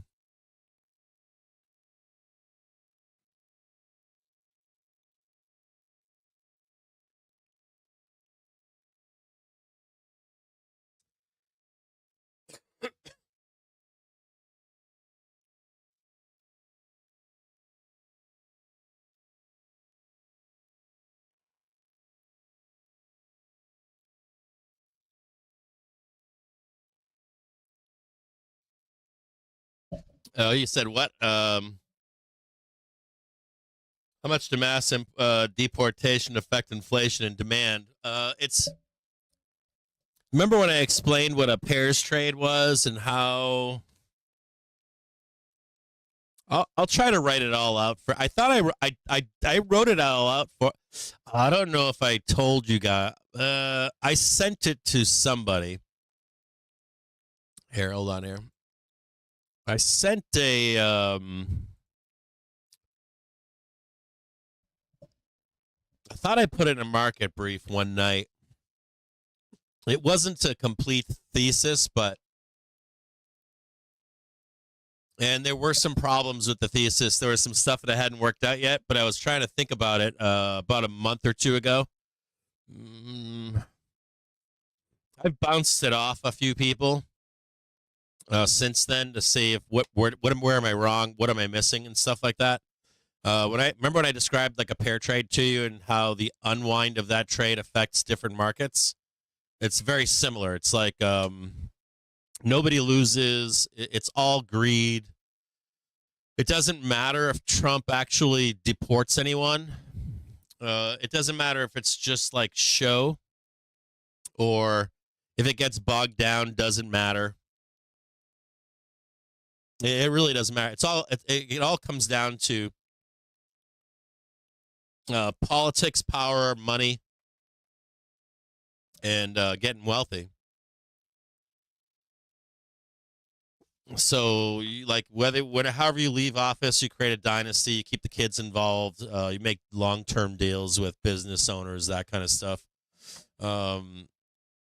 If you can help our country, you help our country. If you can't, you can't. If anyone gets hurt along the way, it doesn't matter. Trump's got 4 years. That's all he's got. So that's all he's got left to get this stuff done, right? You have to pardon all the people you can.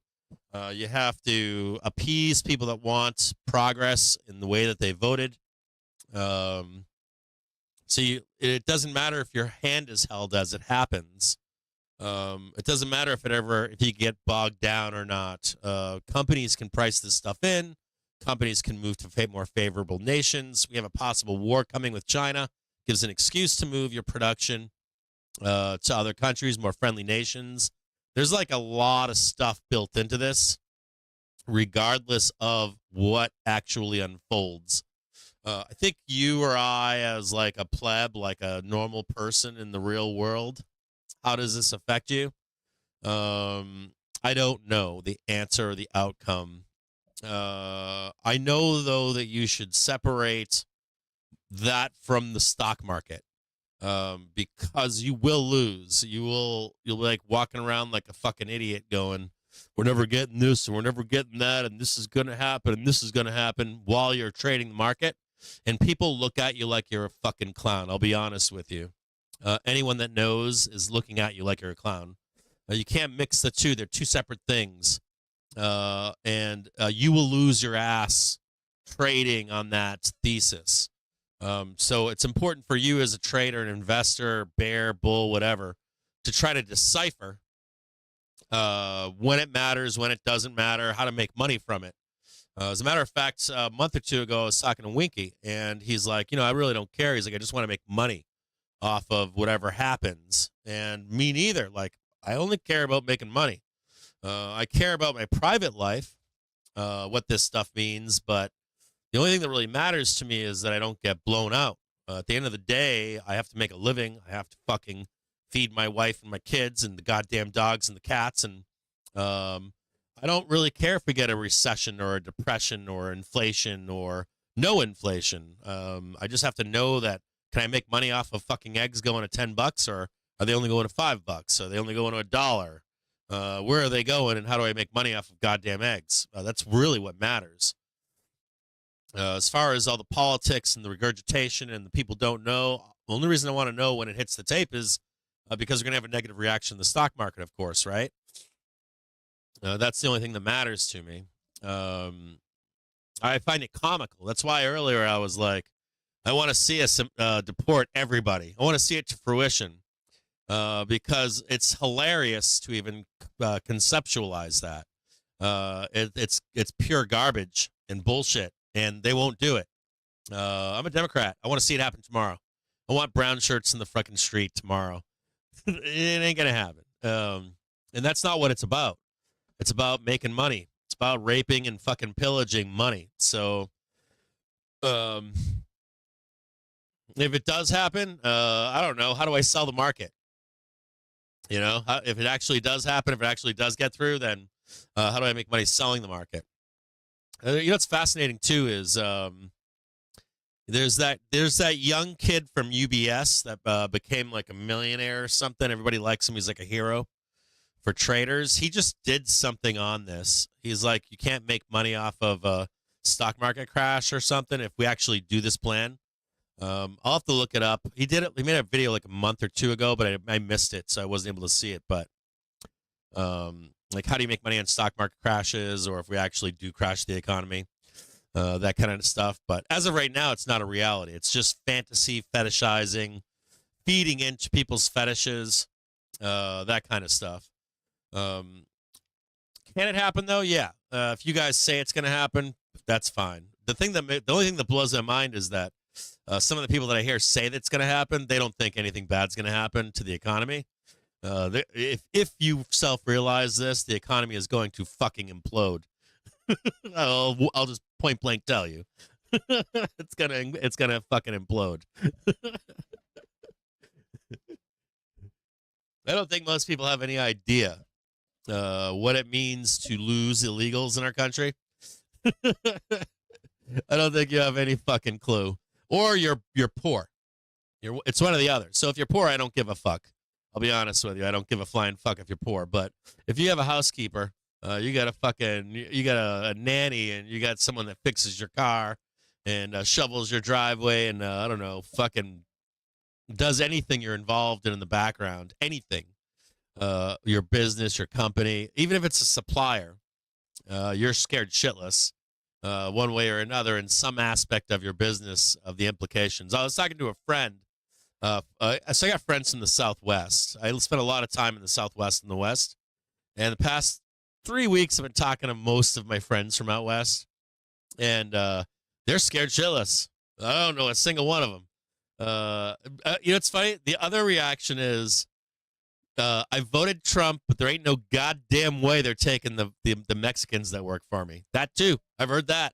Like, they ain't doing it here in Texas. They ain't doing it here in Utah. And I'm like, you got to be fucking kidding me. Like, you'd shut down every resort in America, every ski resort in America. You think that the rich want to see, like, Vail shut down? Let me know in the comments. I spend time there. They don't give a fuck about you. Those fucking people that go there don't give a fuck.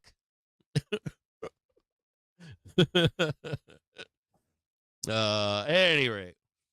Yeah. No. In Vail, they drive them back and forth. INS comes and literally picks them up every spring, drives them back to the border. They bring the buses and they self-turn themselves in. It's like a big dirty secret in the U.S. But we're talking about like rounding people up, right? Can't back away from what you're proposing. Like a plan of a plan, thinking of a plan. It's like, let's do it. Let's do it right fucking now. I'm on. Let's do it. I want to see exactly what the reaction is. Fucking people would be fucking heads would be exploding. And it's funny because you're like, well, the Democrats' heads are going to be exploding. I'm like, fuck no. Fuck no. You got the wrong people. You look at the wrong people. You look at wrong people over there. Their heads are going to explode. That's why I don't think it's going to happen. The rich and the wealthy, I don't know how you guys live. Like, I spent a lot of time doing that. Even right now, even right fucking now, I spent this weekend fucking blowing money away. It was all, people in the back. Half that fucking places I was at this weekend, fucking people who probably undocumented. Yeah. So how it goes is this, like, especially like Colorado, Utah, they got like real ID. What you do is you get an American, and they don't actually. It's really fascinating. So you might think like, well, they don't pay no taxes. They do. They use someone else's social security number. They pay that person for that social. That person rents it out to an illegal. So on paper, I have 2-3 jobs. I work 90 hours a week, 120 hours a week. I shit you not.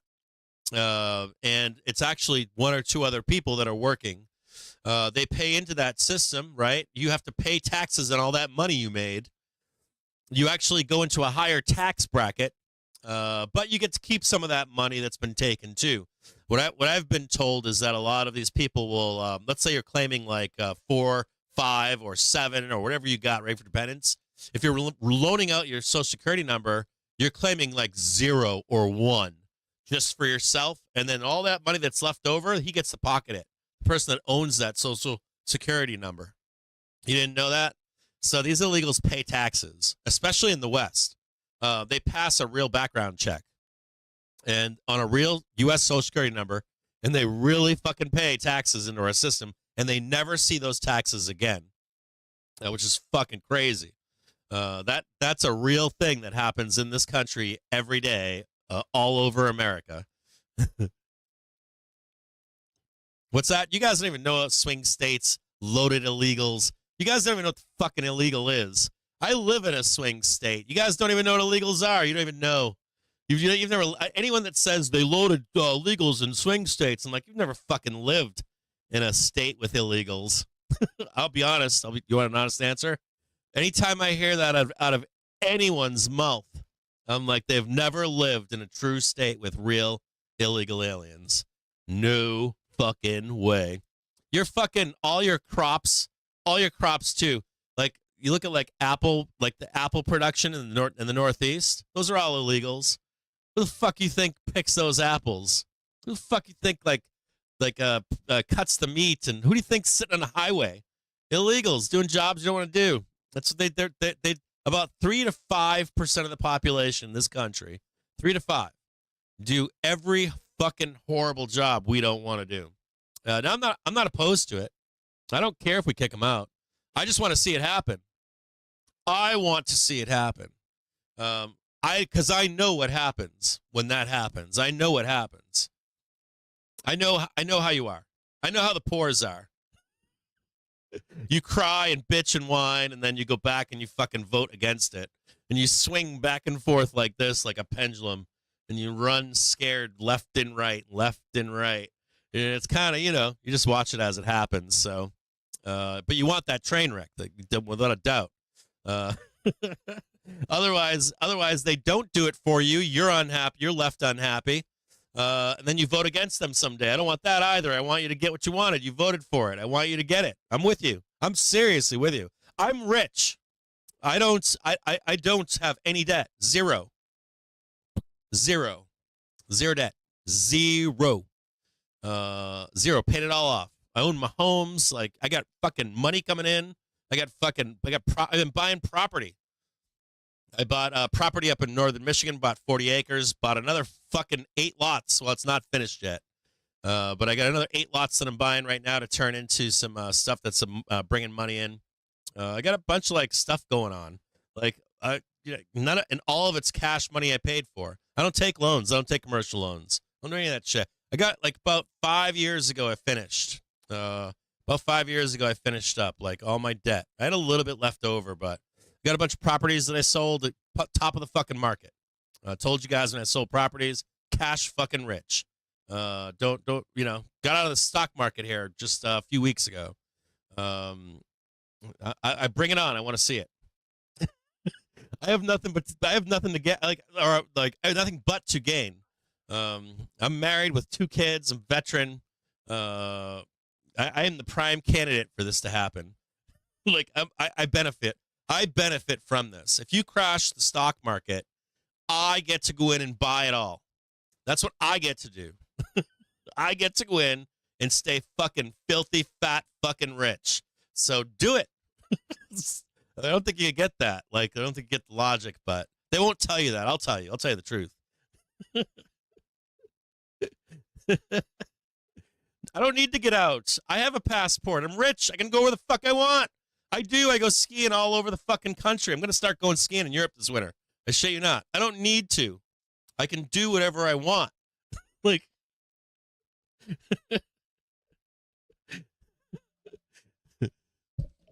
that's the really, think about it, think it through. I have nothing but to benefit from you crashing the stock market. I have nothing to benefit from you crashing the economy. I would only benefit from it. It's kind of like Buffett right now, right? Buffett's going all cash. Why? Because if you want to crash the economy, let's do it. I'll be down there with him buying. Will you is the question. How much money do you make? Do you make 50,000, 100,000, 150, 200? Do you work for somebody? Can you be laid off? Can 40%? Can you take a 40% haircut and pay? Do you have any bad debt? Do you have good debt? And if you don't have more money coming in to pay that good debt, will they come for you? Will your wife be upset? Will the kids be upset? I don't know the answer for you, but if the answer to any of that is no, you'd be in deep shit. So I welcome it. I'd love to buy your nice house from you for cheap. I'd like to buy your nice car. I'd like to buy your stocks that you get sold out of. I'd like to buy it all from you. So I actually welcome. I'll be honest with you, from the background, from like my like business side of things, like my Main Street hat, I don't have any problems with it. It does nothing but benefit me.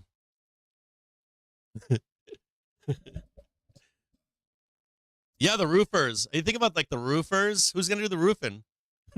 You guys act like you don't use illegal immigrants, but you guys do in every aspect of your life, every single aspect of your life. Someone put it well yesterday. They said, can you afford for everything to go up 100%? That's the question. Think about that. Can you afford for everything to go up in your life 100%? Think about that right now. No matter how much money you make, I want to ask you that question. If everything you spent this year went up 100%, could you weather that? How many of you? There's probably a lot here. You guys aren't a normal swath of America. You guys are, you're in finance. You guys make more money than most people. But how about your Main Street friends and family? How many of your friends and family that are not investors, traders? Let me ask you a better question. Those 10 people, how would they do it with 100% markup on everything? Taxes, goods, services, you name it. Mortgages, insurance, doesn't matter. 2 years. Let's say 1 to 2 years. If you made $50,000 a year, could you weather a year where you had to put out $100,000? That's a good question, right? It's a good way to look at it. I think that's a good way to look at it. You got it, Yoda. You got it. About 90% of people. Maybe not 90. I think I would put about 70. About 60 to 70. For 1 or 2 years, about 60 to 70% of people. I would think that I would say 60 to 70% of people, 10% would be able to combine forces.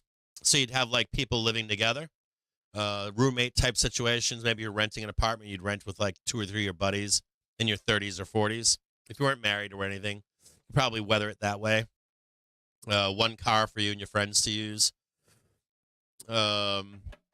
The wealthy would survive, but they're a real small class. They're like 3 to 5% of the population. A lot of people have bad debt. That's where the people get caught in it would be the debt, right? The number of people that run with debt is insane. The other thing that it does concern me is anyone with health care. We have a lot of people today that live longer than they ever have. And they rely upon Medicare, Medicaid, or even their own insurance to cover, like how many of you are how many of you are over, so I'm over 45. I'm on 0 prescription medications. How many of you are how many of you are, anyone out there tell me right now, I'm over 45 and I don't take a single prescription? Not one. Not many, right? There's only a few. It can't be that many. I know the facts on this that most of you are. Nope, 32 doesn't count. Like I'd say like over 45, over 55, somewhere in there, 45 to 55. Yeah, I don't care about 35-year-olds and 18, 20-year-olds. As this population ages, they age into prescription medicine therapies frequently. My wife's a physical therapist. She knows. She tells me all the time. Yeah, not many, right? Not many of you. A few of you do not, but most of you are on something. Even if it's good for you, like I'm on steroids and I don't know, I take dick pills, steroids, dick pills. Cap, does that count? Yes, that counts. Yeah, that counts. 44 hard, 2 inches, baby, destroyer of all natural. Right on, cowboy, up. So it's a very small portion of America.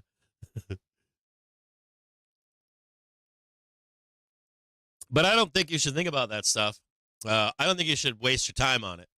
I don't think you should you shouldn't fetishize it and be like, we're gonna crash the economy. That's not gonna happen. The 80%, but there's like an 70% chance that none of that goes through.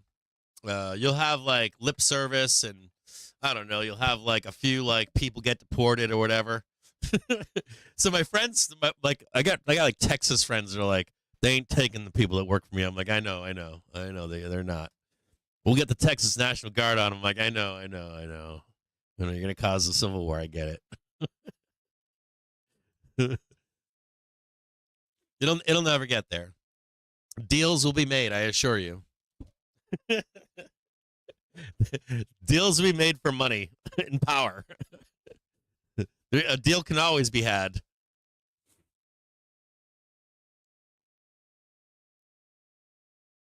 Do you guys ever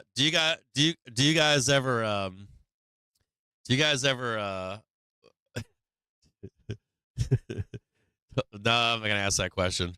I was gonna ask a different question. I'm not gonna do it.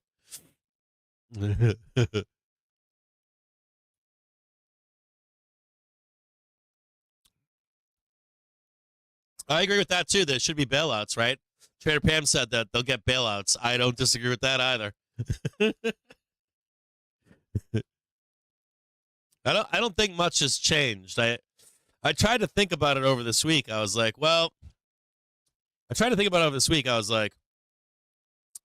Democrats pretty much needed to win by they needed MAGA to lose by 35% to put the nail in that coffin. But that didn't happen. Now, Trump didn't win by 70% or 65. It was pretty much half and half. He won by a little bit. So they don't really win the landslide they want. I wish they had actually. I wish they had actually won by a landslide. I wish it would be more of a national mandate. Some kind of like a revolution thing for austerity. And we have war coming anyways, so it kind of fits the narrative for war. Gives a reason for people to move their manufacturing away from Taiwan. We likely lose Taiwan. Taiwan likely goes to China, one way or another. Likely goes to China, and then we have another problem too. I was listening to one guy speak this weekend. I was listening to a podcast, and the guy was talking about Russia and how Russia's whole economy is built around war right now, selling oil to China, and how Putin can't really stop the war with Ukraine. He kind of needs to continue the war, even if there was a negotiation. He needs to continue that war with Ukraine, and he needs to keep selling oil to China. So they need to get to war at some point too. So I think even if we're speaking about doing this, that even if it doesn't happen, there'll still be that we need to move manufacturing one way or another with the trade tariffs, trade war, all that kind of stuff. So I think it happens. I just don't know that it happens under the guise of MAGA, or at least moving manufacturing. And I agree with moving manufacturing. I don't like that we don't. I don't personally. I'm not a fan of us losing hegemony in the world. I'm not a fan of that. I don't want to live under this capitalist communism oligarchy, and I'm not willing to live under Slav oligarchy, any of that kind of stuff. I want nothing to do with it in any way, shape, or form. So I'm open to rebuilding ships, opening shipyards, steel manufacturing, that kind of stuff. The ability to manufacture high-tech goods as well.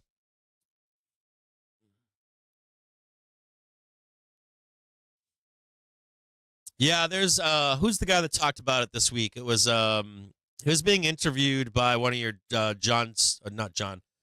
one of the Joe Rogan guys. His name is here, let me look him up really quick. I'll get you guys the link to this real quick. So you can listen to it. What's this guy's name? Hold on, let me go find it for you guys. So you guys, what if you guys what? Huh? What's this guy's name? So this guy was he worked for the CIA at some point. He worked for one of the right-wing news things. Now he does his own thing. He built a company to deliver blood or something. What's this guy's name?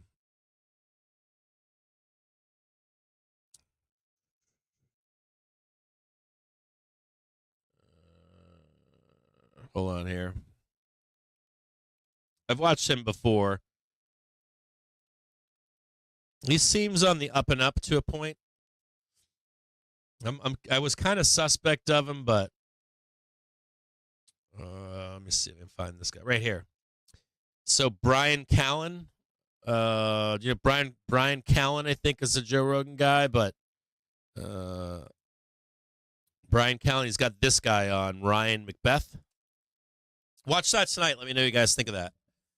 That has to do with you guys should watch that show. I put that podcast on. You should watch it tonight because it discusses like Ukraine, Russia, and then China, Taiwan, and the ramifications of what comes down the road, and how. And I would think about the interplay with the MAGA message, not from people on FinTwit or some guy that drives a truck and has a Punisher sticker on the back of his truck. Think about the MAGA message in line with what these guys are talking about with war in these 4 countries and how our economy operates, and what like the implications of tariffs and moving manufacturing in particular.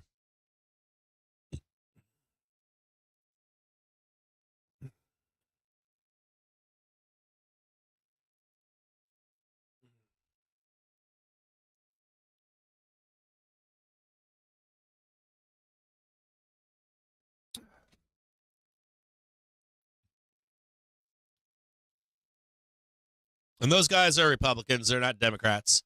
They're not like Team Democrat or anything. Both of those guys are Republicans. Whew.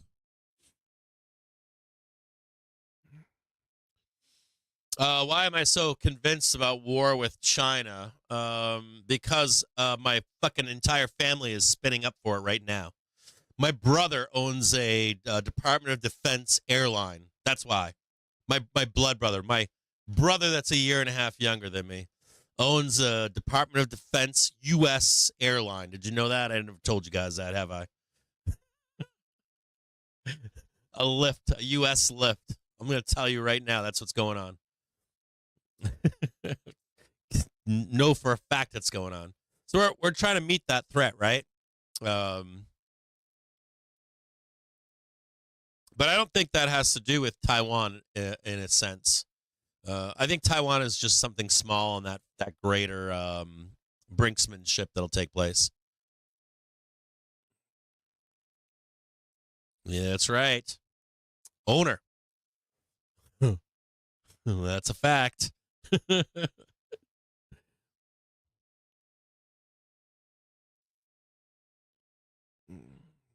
Yeah, that's true. It's 100% true. You can see right now if you guys ever check in on like and you guys travel to any of the islands in Southeast Asia where we're sending people like woof, woof. We're sending people there. We got Hawaii's spinning people up right now. You know, we're doing jungle warfare training right now. It's all amping. Look up jungle warfare right now. We're spinning it up.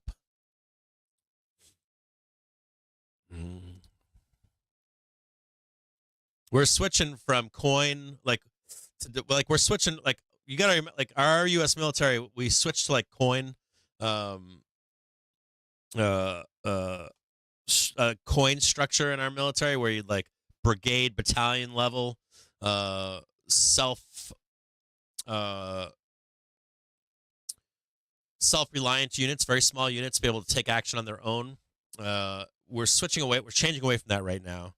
So like when I was first in the Army, I was really young. When I joined the Army when I was 17 and a half, and you'd have like a 105 or a 155 brigade or battalion, and then they started like attaching they would like break those units up and attach them to a mechanized infantry or mechanized combat brigade would then have their own artillery their own armor, their own they're just like this, and this attached now to a mechanized brigade. And now we're like breaking that all up again. We're going back to like a divisional leadership, I think is what it's called, and that's for fighting large wars, like your World War III type things, like get a tank brigade, kind of stuff. So even like the combat roles for U.S. soldiers. Matter of fact, we have a new. We're getting rid of the AR platform, right? Why? Do you guys know why? We're getting rid of the AR platform because level 4 body armor from China and Russia can stop that round.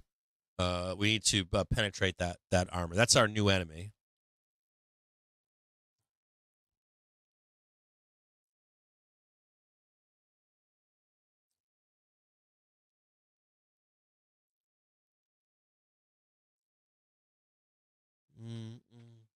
Now, if you watch that podcast, what they talk about is Russia's on a war footing right now, and their economy is on a war economy.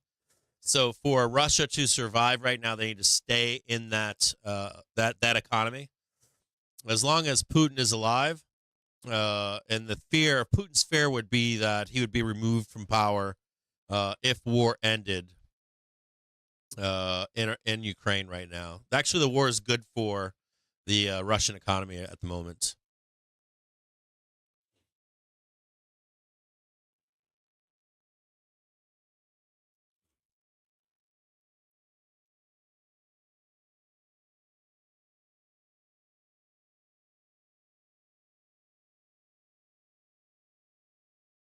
Yeah, I gave you guys expectations already. Hepcat, were you not here? You weren't listening, were you, Hepcat?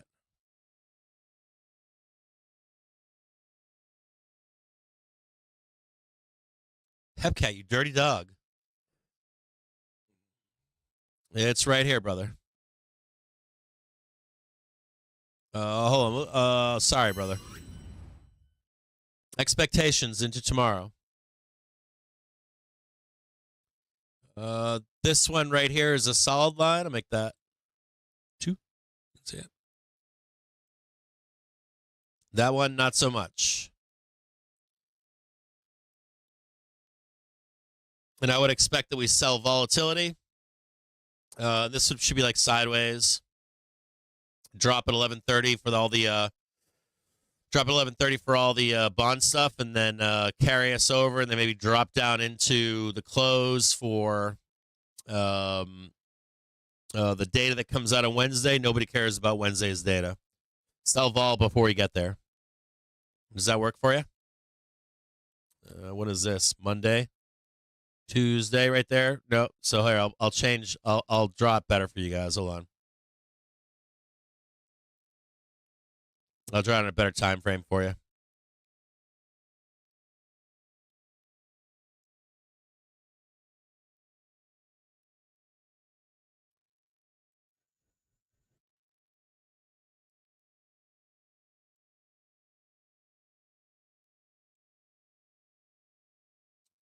About Tuesday. When's the close? Tuesday. When's the close?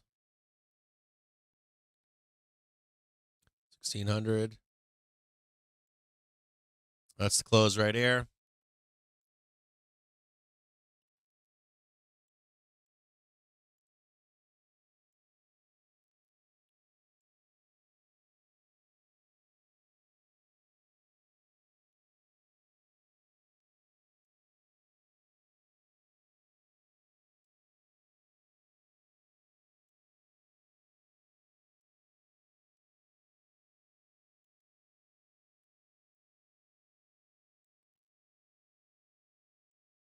Where that goofiness there.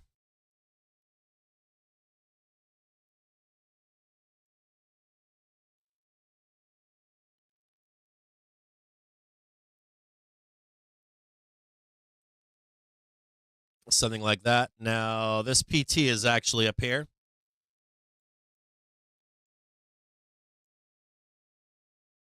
Sorry for the wonkiness. Doing this on the fly, preliminary.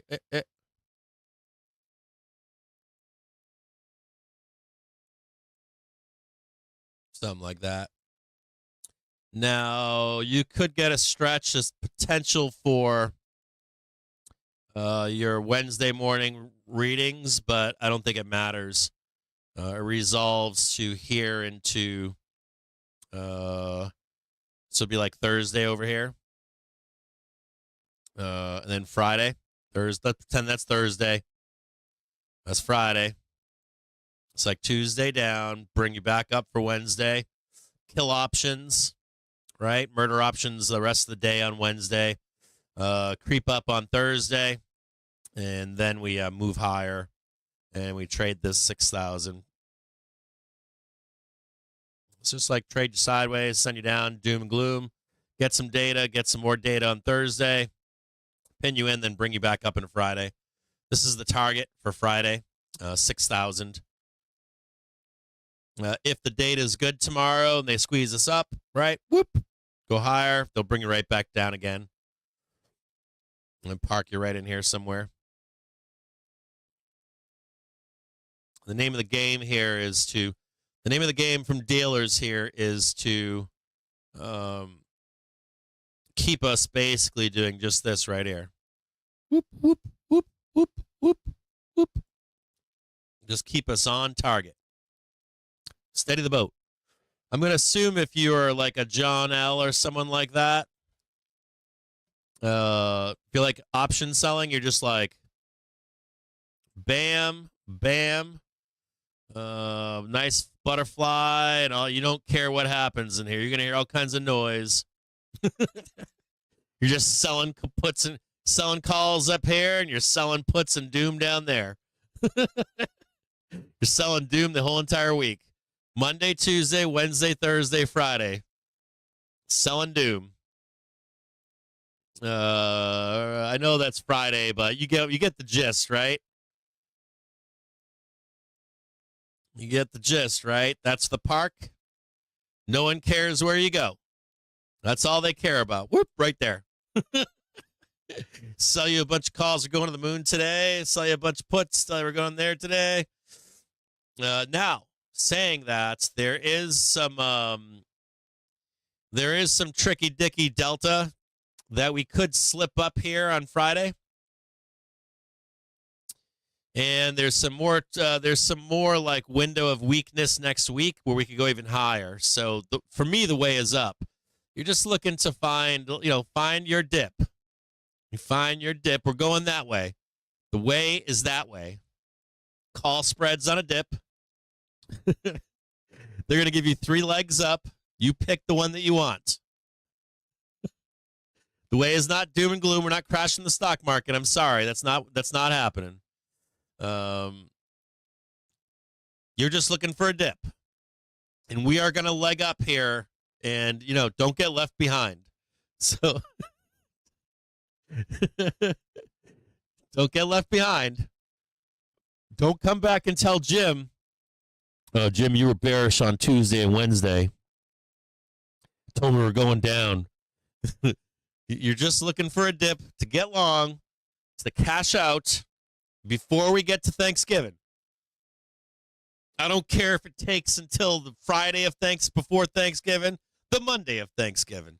I don't give a fuck if it takes into Thanksgiving, the 27th, the 29th, the Monday after Thanksgiving. You should have a call spread that you can probably date out into, I don't know, the Wednesday after Thanksgiving and cash that shit in and buy it, and buy it and be good to go. You got a few days here. We're in holiday season.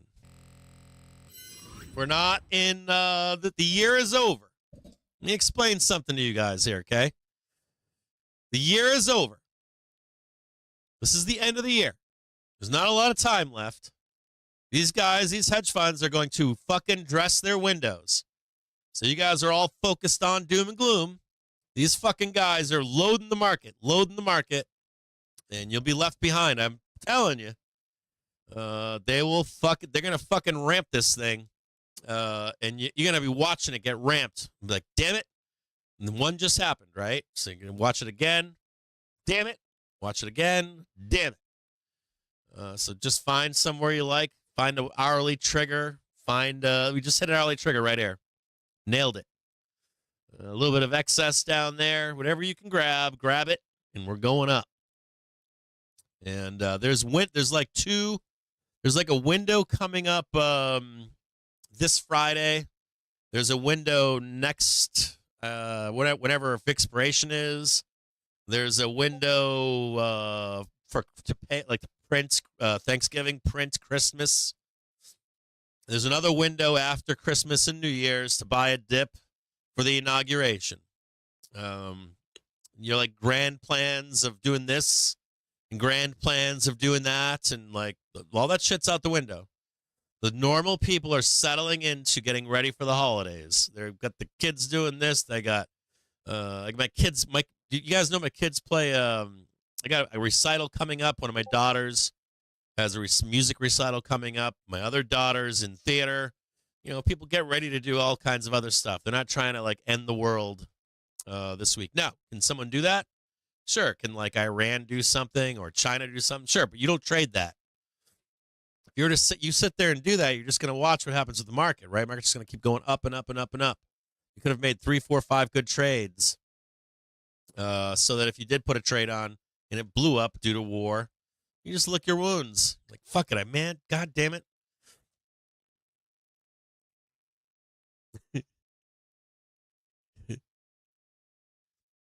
Oh, 666. The big short's at just under 625. Target 625, and you're gonna get a major correction, a major one. It'll be big. It'll be like, it should be close to 20%, 18, 20, somewhere in there. Somewhere in there. Should be pretty big. That's your first real major corrective move. Don't fucking yell at me if it's like 623. You didn't call it cap. They sell 618. Like, oh, cap. Oh, sorry, bro. You're off 60 points, bro. Don't do me like that. Don't do me like if they do. Like, we go up there, we drag our asses to get up there. Don't yell at me. But 625. The fuck out of the market right around there.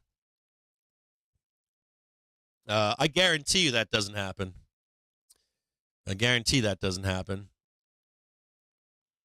I don't know if I can guarantee it. If it happened, if you had 69, I'll give a caveat.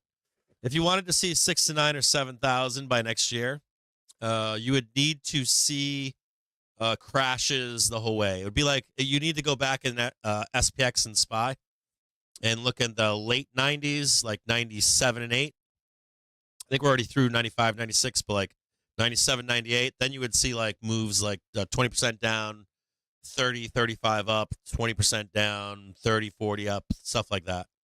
It's possible. That is a possibility. I don't think it happens like that, but it's possible. You could do like a crash hot market. That is a possibility. It's becoming more of a possibility, but we've been trading that 95, 96 for the past 2 years already. We already knew about that. We've been talking about this show for two fucking years. But we haven't traded the downside moves yet, the major lows. We had 1 or 2 this year that were okay, but not really. They weren't great. They weren't a crash. They weren't 20 fucking percent down, then move. In 6,900. Fucking savages. We're going to crash 666, then we're going to go down at 6,900, baby. 69.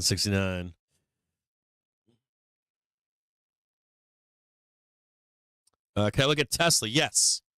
Lonesome Sock, can you ask one of the pro traders to share with you Tesla?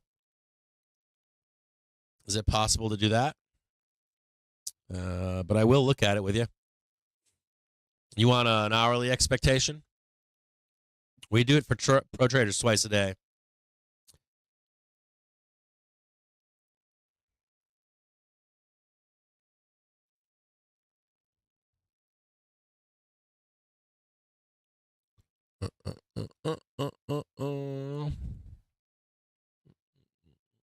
Oh, that's right, Tesla. I got you, brother. Don't worry about Lonesome Sock. I got you. I'm doing it right now.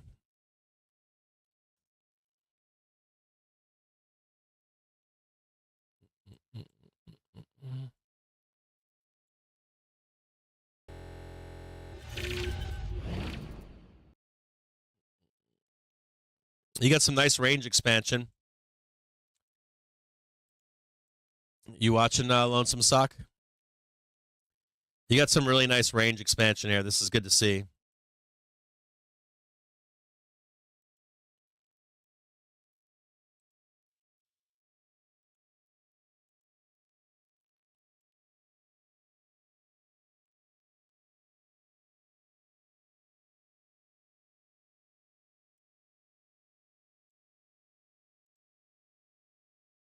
Jesus Christ.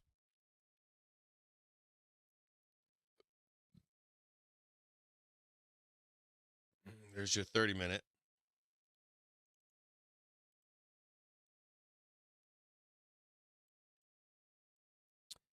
Remember, Lonesome Sock, you're trying to get to 380. Your target is 380.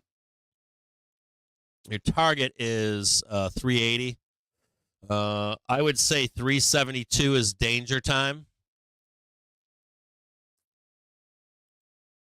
372, 52 is where I would be getting out. 380 is where I think top is, right there. So right somewhere in there. You'll get moves like this that are stretches, but it's the same thing.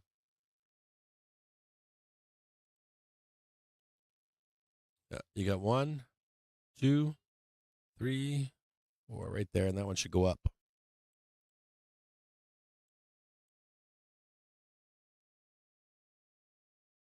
Something like that. I'd be getting out up here, man. This is going to cool off. It's going to come down. They're going to rotate right out of this at 380.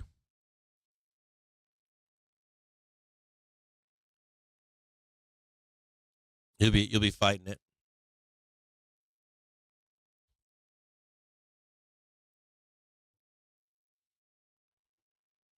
It's going to get brutal. It's going to get like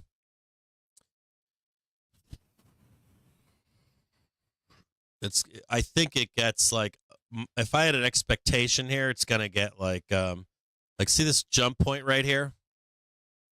This is kind of like your new place to trade. Could even go like this.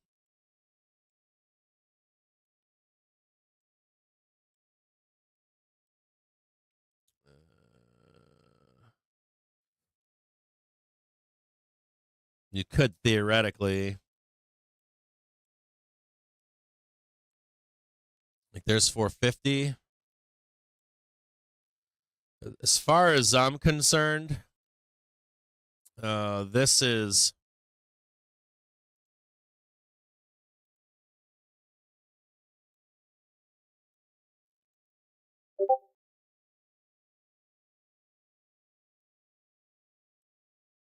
all right. So this 380, right?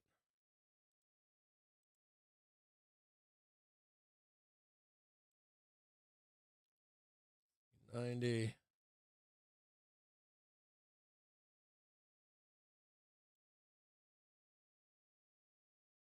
$100. They get pure fucking insanity in here. Break over 400.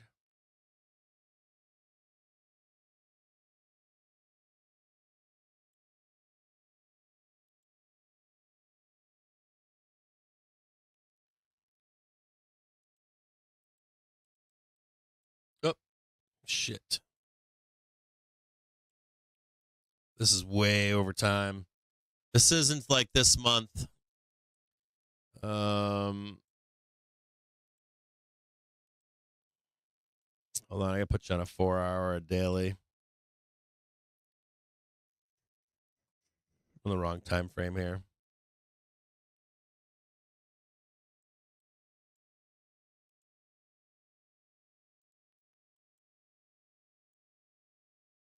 November, December. Where's December 20th?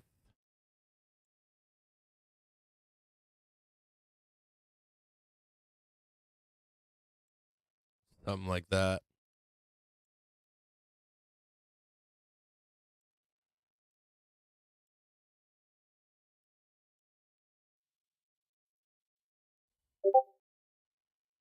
That would be top end right here.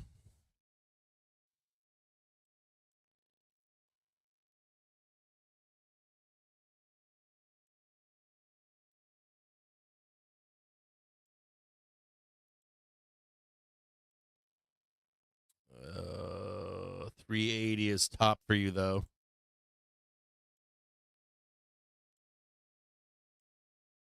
Like something like that. You just keep going. It's like wham.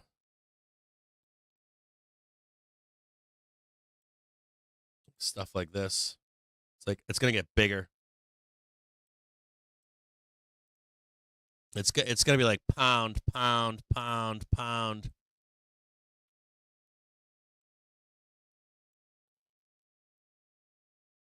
You like pound it all the way up into like December. Pound, pound, pound, pound, pound, pound, pound, down. Sell the 30th. Come back for inauguration and go way high.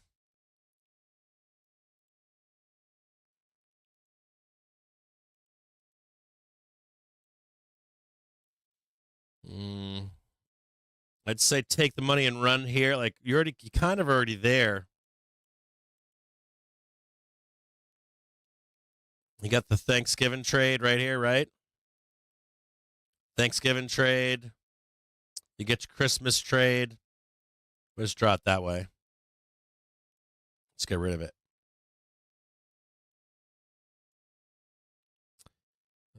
Thanksgiving trade. Where's Thanksgiving? Thanksgiving.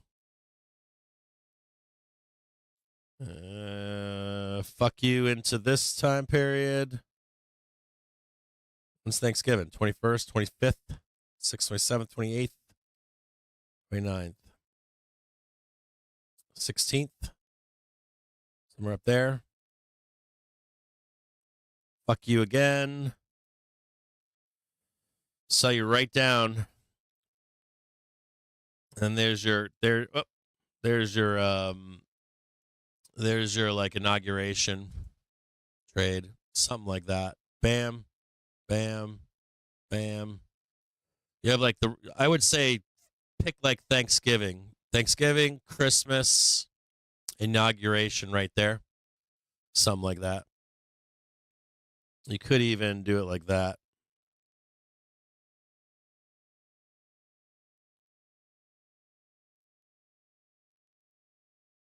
Uh, 372. But even in here, you're gonna get smaller things like 380 gets sold, 400 gets sold in here, but it could go back up and get above it. Then it comes back down. Then you go for, so you hit your 420, hit your 425, come back down, go back up.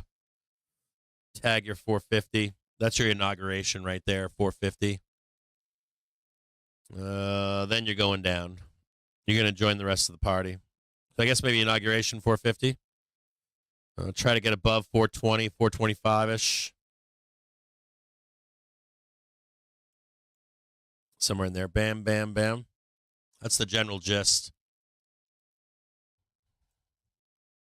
But there's a lot of moves in here. Do you want to know about like the next day or so? Lonesome sock? Something like that. Wham, wham, wham. Now, saying that, you see this one from way back here? There could be a lot of like base building down here. This is why like they're going to try to hammer this out, like hammer, hammer, hammer, hammer, bam, right? Hammer, hammer, hammer, hammer, hammer, hammer, bam. Hammer, hammer, hammer, hammer, hammer, hammer. And it's like you're trying to break out from this this trend and start a new trend, right? You're jumping to a new trend. So the expectation would be that you're going to hammer this out. You're going to hammer that out, hammer this out, Every once in a while, you might dip down.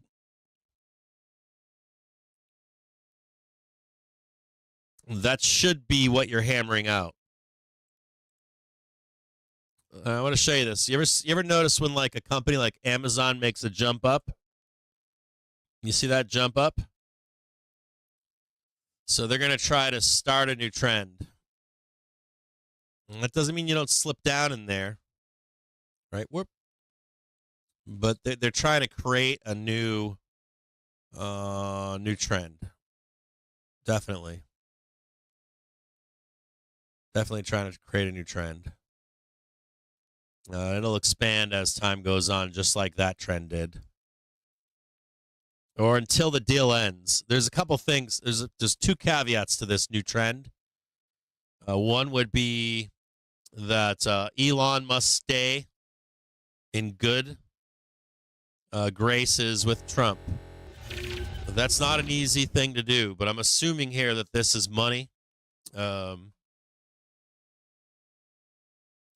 So how about I rephrase it for you? Lonesome sock.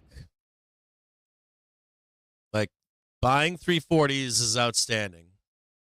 If you ever get a dip down here to like 310, 292, buy it. We will look at these places again. We will revisit these places in the spring and summer. Maybe not. But we will revisit to see if we're going to revisit in spring. Like when we get into the springtime, when we get into like spring correction time, they are going to go back to check this level that's created and maybe even get a dip. Now, if it's auto up and the market shoots up, then we're going to be safe for a bull run to continue in 2025. But we will go back down there to we're going to make sure this is all right once we get into springtime. I don't have a projection for that yet. I have to see at the end of the year where velocity is on NASDAQ and S&P 500. It's close. You just can't you can't pin it down right now. We'll know before we get there. So there are other indicators those indicators will tell you before we get there, oh shit, we're done. And if we get to that, oh shit, we're done, all cards are off the table for the market. We'll go risk off. Well, actually, we won't. We'll probably get very volatile, and then we'll go risk off. And actually, Tesla could partake in being risk on longer than most companies.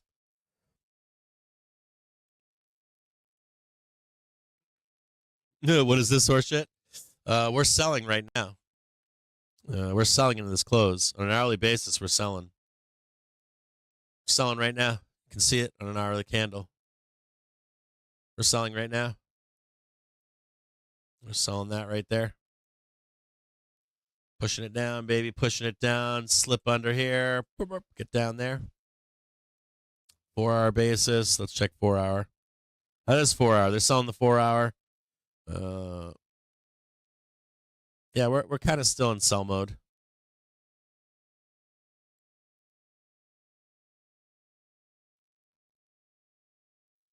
Yeah, 15 months, brother.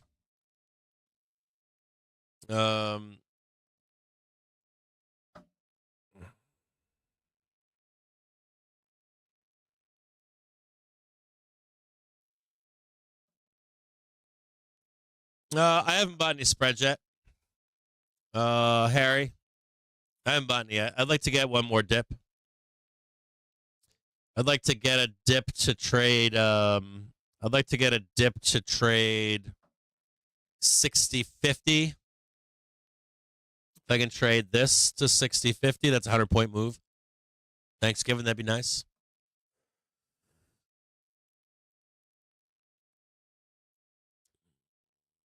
I'll let you know when I enter them. I'm not in them right now. I'll probably have 3. So this week we're tied into 6,000. So, I'll probably have 3 big trades for the rest of the year, and then I'll do some day trading when the market's free to move. Nice. Congratulations. You swung SQ over the weekend?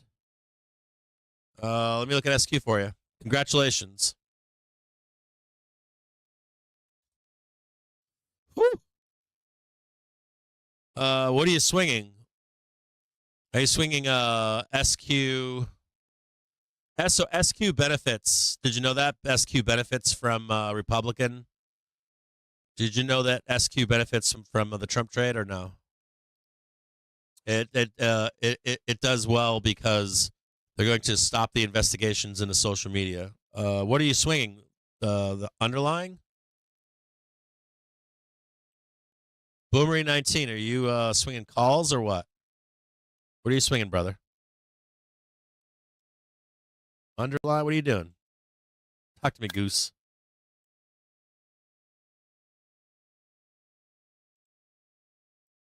It looks fucking gorgeous, bro. Had the daily, weekly cross, squeezed higher. How far back can it come? Where is it heading? I have questions. Calls? Are you in calls? Are you in underlying? There'll be a back test, by the way. When the daily trigger gets to the monthly, you're going to get a back test. What do you want to know? What are you in? Calls? Underline? BB Umeri. 19. Cap, any thoughts on SQ? If we see 90 to 100 soon. Yes. You will see 90 to 100 soon.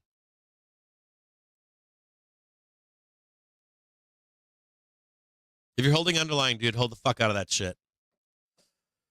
You got like the Trump trade. You have like the end of social media. Any investigations into social media, it's gone. Gone, gone, gone.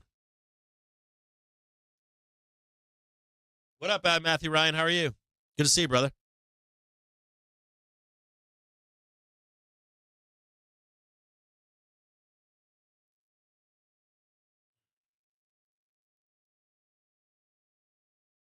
You have 100C for March and June. Oh yeah, fuck yeah. You're gonna get a pullback to. You're gonna revisit. Maybe not for some time though, man. You will eventually revisit 77.54, but I don't know that that's immediately right now. I would say, how about this? I would say take them off. I'd take the money and run like. If the market continues higher into the Friday or Monday before Thanksgiving, I would take the money and run, and then re-enter after the Thanksgiving weekend. Jump back in again.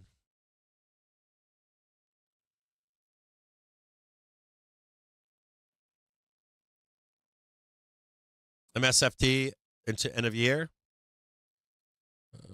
Yes.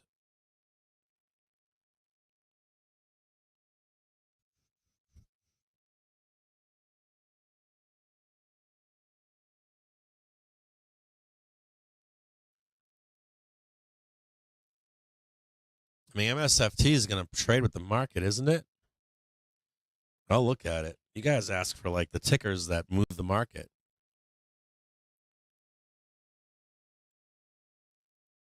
MSFT at the end of year.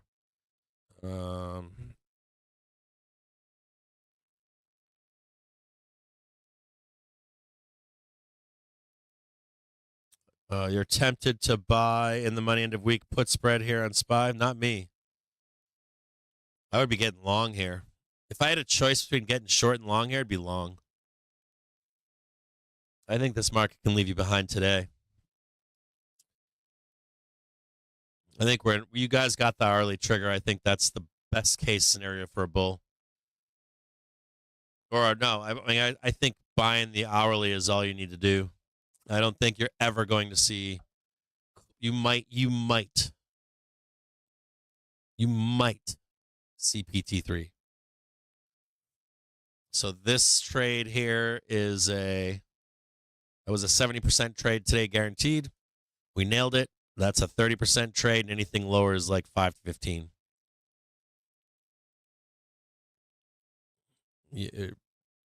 Telling you guys, it's up. Up. But I haven't bought call spreads, so I think it's one more day. Maybe the close tomorrow, Wednesday open, something like that. Shocking data.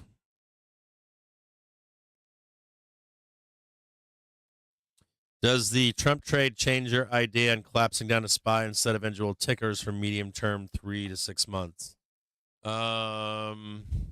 We are late bull cycle. I assure you of that. I 100% guarantee we're a late bull cycle. Not even a question.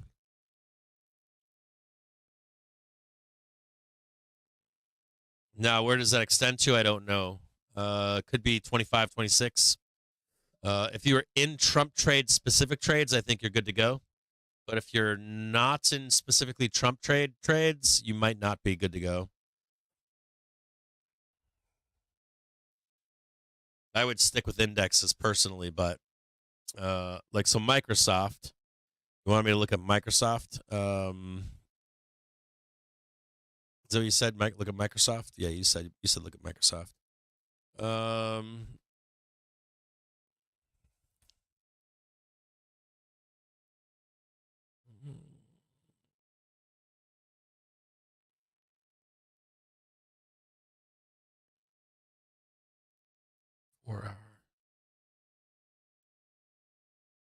It's turning down. That's the top right there. It can squeeze.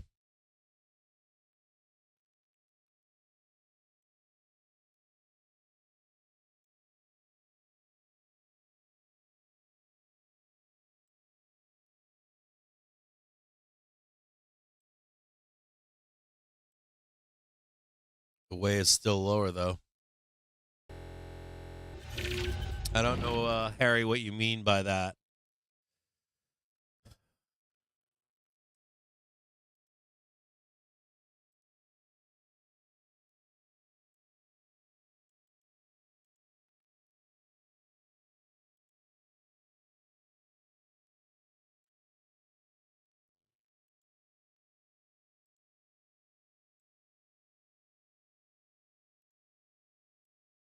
Man, that could go all the way down there. I don't think it does, but it could. Theoretically, it could.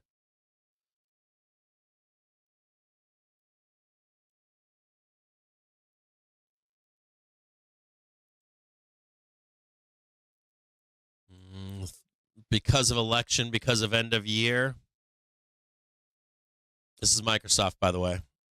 Because of election, because of end of year, time of year, I'll give you the benefit of the doubt on Microsoft and say it's going up. But by end of year, there's February right there. That shit's going down. I don't know what March holds for us yet. This is going to be a big question here. See that monthly trigger down there? Whenever stock enters that,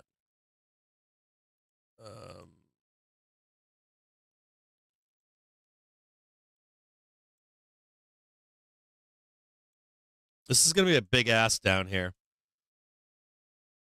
Like, this is showing already the crash.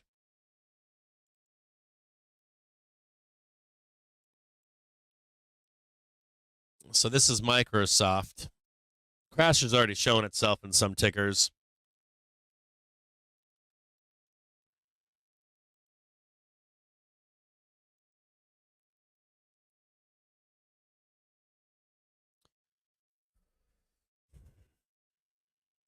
This is February. Now I don't care if it takes into March. Cup didn't happen in February. It happened in March. I really don't care. The big problem here too is you're getting this like roll in monthly here. You know, it could survive, then it comes back down. We do a slow roll in 25.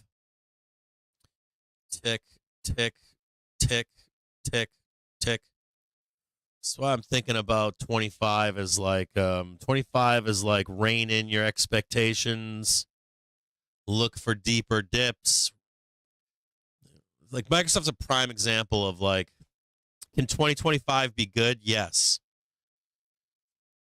Maybe we make a lower low than you expect. Maybe we don't make new all-time highs and it's more like this, you know, wham, wham, wham. This is wait to be seen. Let me show you guys one more thing here, okay? Before you guys leave here, let me show you guys one more thing. So Microsoft's already flashing it. Now, that doesn't mean a Trump trade can't continue as we rein in the marketplace. Let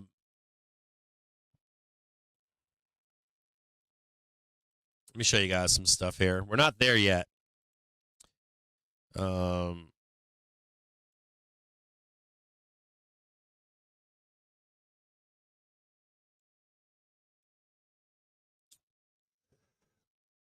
This stuff takes time.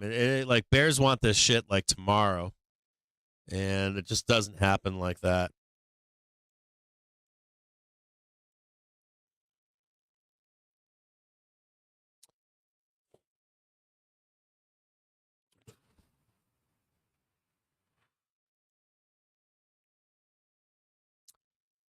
It just doesn't happen like bears want it to happen. They want it to happen like today. It doesn't happen. Just doesn't happen like that. It takes time. Triggers, yes. Fair value, no. I'm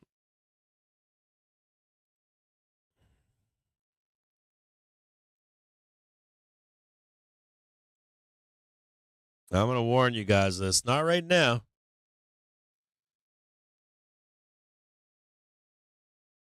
But I want you guys to see something. I want you guys to see something here, okay? We're almost there on weekly, but we're not quite there yet. You get that nice little crank right there? You see it right there, see it right there, right? See it right there. You get that one more crank. We're close. We're fucking close. That's 2026. That's like spring, summer of 25. We're almost peaked right here, man. Like even if we do that one or even do that one, we're fucking close. We are so fucking close. This one's pretty fucking close too, right there. We got declining shit going on here too. Declining highs, declining. We're not quite there, but we're fucking so close. Like, what you'll see declining on weekly. You'll see a top and a declining on weekly, monthly, and quarterly. You'll actually see the decline before we roll. Before we roll, you'll see it. So it'll tell us, and you'll see the daily trigger roll through the weekly trigger. Then that'll tell you, and you'll see them leaving you. You'll see large institutions leaving the market. They won't propel the market any longer up to the upside. Price will still go higher, but you'll see a divergence in quarterly, monthly, weekly topping. They'll all top at the same time. They'll all roll over. Price will begin to flatten, become volatile, or squeezing. But they'll diverge from weekly, monthly, quarterly velocity. Every time. And we're not there, but we're close. It's not like a week. It's not going to happen next week. It's going to happen like, we're going to have to watch like the seasonal low in February and the seasonal summer low. Why? Do you know why? In a bear market or a bull market, it doesn't fucking matter. There are still 4 seasonal buys every year, no matter what. I don't care if we're in a bear market or a bull market. There will always be a seasonal low of some type. So you want to watch the behaviors, and you want to be watching like does the daily trigger follow through that February low or not? Does it cross the weekly trigger or not? If it doesn't, we'll continue on. If it doesn't in the summertime, we'll get paranoid. We will come back up again too. They always give you an out every time we crash. Every time we not only crash bear market, they still let you out. It's like a big fat fucking elephant trying to leave. Always, every single one. You can even predict 9/11. Well, we were supposed to happen anyways. 9/11 or not 9/11. COVID. COVID, we were still getting the drop, and we knew we were going to crash at that time anyways. If you were trading in 2018-19, you knew we were coming into another top. It's not that hard to figure out. So we're not quite there yet. We will be. So do I think that Trump matters? No. Nothing's ever mattered. I want to tell you guys something here. Very important, okay? I can't tell you how many fucking times something's mattered. It's a process of accumulation and distribution. And they'll find a reason. And it's accumulate, distribute. Accumulate, distribute. They will assign those things to... They don't think that Trump's your savior. Harris is your savior. I don't fucking know. AI is your savior. It doesn't really matter. They will accumulate and then begin to distribute. And they'll do it slowly when you're not watching. And price in the market will continue to go up. But the market will begin to slow. The momentum of the market on higher frames will begin to slow. And that's the telltale that they're getting out. And when they do get out, you get left with the bag. Most of the market does. The big boys get out in a big, big, big way. But we're not there yet. We really, truly aren't. You shouldn't expect a crash here. You should expect this market to move and become volatile and move higher, likely into at least February, March. And we'll watch closely. And we'll watch for a bigger dip than usual. If we don't get that dip, if triggers don't follow down with Velo, then we'll trade it up into summertime. But we're getting close. I want you to know that like, no matter what people tell you out there, we are near top market. We're like, I think if you get to 2026, you're lucky. There is an option C, which is we trade like 95 through 2001. But even if you saw that, you wouldn't technically enter a bear market. You would enter like this crash market, like you crash. Let me show you 95 really quick. Through 2000. Hold on here. Let me show you guys something. So let me show you what I'm talking about here. We've talked about this a lot, right? Like 1995. I probably have to go to SPX. Did I do SPY? Do I get enough bars on that or no? I don't have a pay. Yeah, we can do it. We can do it here. I do pay for enough bars.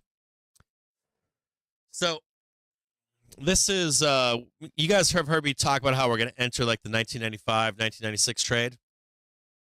There is a way for us to enter a trade like this. Even with Velo rolling down like that, like we'll lose velocity. And we don't necessarily enter a bear market. But when we do that, you see a lot of violent, quick moves. So 95, right? We actually exit a bull market here. And we enter a bubble. Which is kind of what we're doing right now, is entering a bubble. As a matter of fact, PE ratios, I can't show it to you right now. TradingView got rid of it, but we're in a bubble right now. We entered it above 6. I think that's at 6,000. We entered the bubble, but we're in a bubble right now. So can we stay in a bubble? Yes, but if we do, it gets really violent. So people are like, "What do you mean violence?" And I'm like, "Violence, like it's quick." Talking about, that's a 10% move down. This is November, December. Right, and we got moves that are insane-o. Like this is December 20th, right? December 18th. We go up 14%, down 10%. That's huge. And then you get an upside move, right, from like middle of December. That's up 30%. Now, do I think we do 30% right now? No, but just think about conceptually the violence and move. Bam. Like a violent market. Wham, wham. All the way up there. and then wham higher to like 40%. When you enter a bubble like this, it gets, think about being in a bubble and you go down 10%, someone's telling you to go long, and you're like, fuck no. You go up 40% or 30%, then 40, right? Watch this.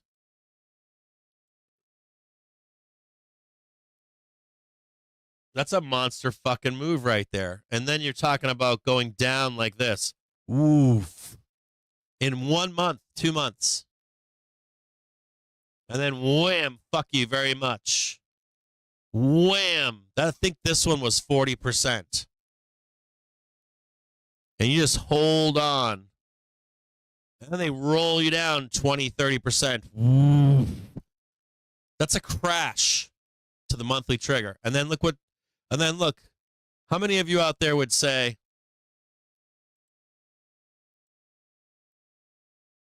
that's from tip to tail, that's a 42% move. Wham. That's a 22% move. And then, and then you're doing this. Wham. Wham. Wham, wham. That's a weekly fucking trigger. Fucking weekly trigger. Wham, down there. That's a major correction. Major correction. Bam. Major correction. Bam. Major correction. Bam. Major correction. Bam.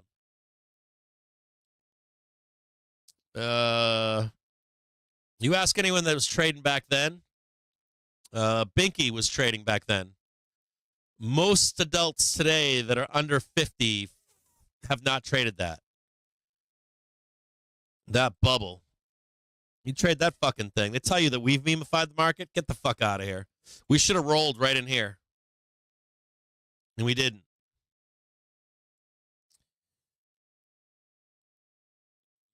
So is that trade a possibility if we roll over? So and it is. It is possible that we could run the economy hot. Kick everybody out of the country, right? Go to a trade war scenario, but have everybody working. Everybody's making tons of money. Market's just raging. You're all making double the money because nobody's here, right? We haven't broken anything. Everybody's excited. Inflation's raging. Wage price spirals raging. Money pouring into the market, right? Trump kicks out, or what's his name? J-Powell leaves in 2 years, and then they're just fucking printing money. Yeah, it could happen. The fraud goes on, though, doesn't it? The after party is not fun. And so you could enter a bear market in 25, 26, or we just start crashing hard and fast. You could do that.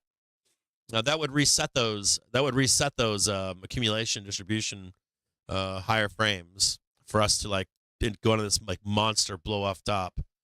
It's possible. No, we're not talking about crash.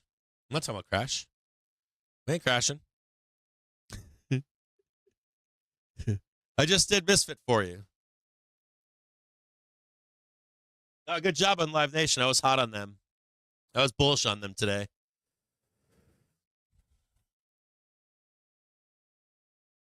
All right. I'll see you guys tomorrow. Yeah,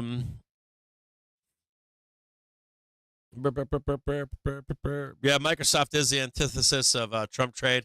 Microsoft is going to lead the way down if we go down.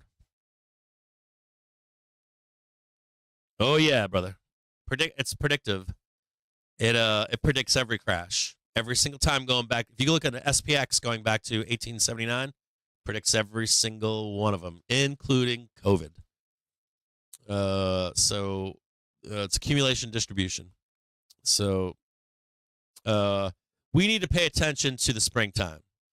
We need to pay attention to February, March. Don't walk around saying we're going to crash in February, March. Don't say that shit. You want to watch the daily trigger cross the weekly. You want to watch us go deeper than expected. You want to see stocks go underneath their monthly triggers. You want to see then the roll and the confirmation low on the cross of the weekly and daily trigger. If you see that, then we can start calling tops and saying that's top of the market for now. We're either going to get a 20% down move or we're going to get a bear market, one or the other. Hey, thanks for the Happy Veterans Day. Appreciate it. Hey, Matthew Ryan, Happy Veterans Day, brother. If you're out there watching right now, Happy Veterans Day, brother.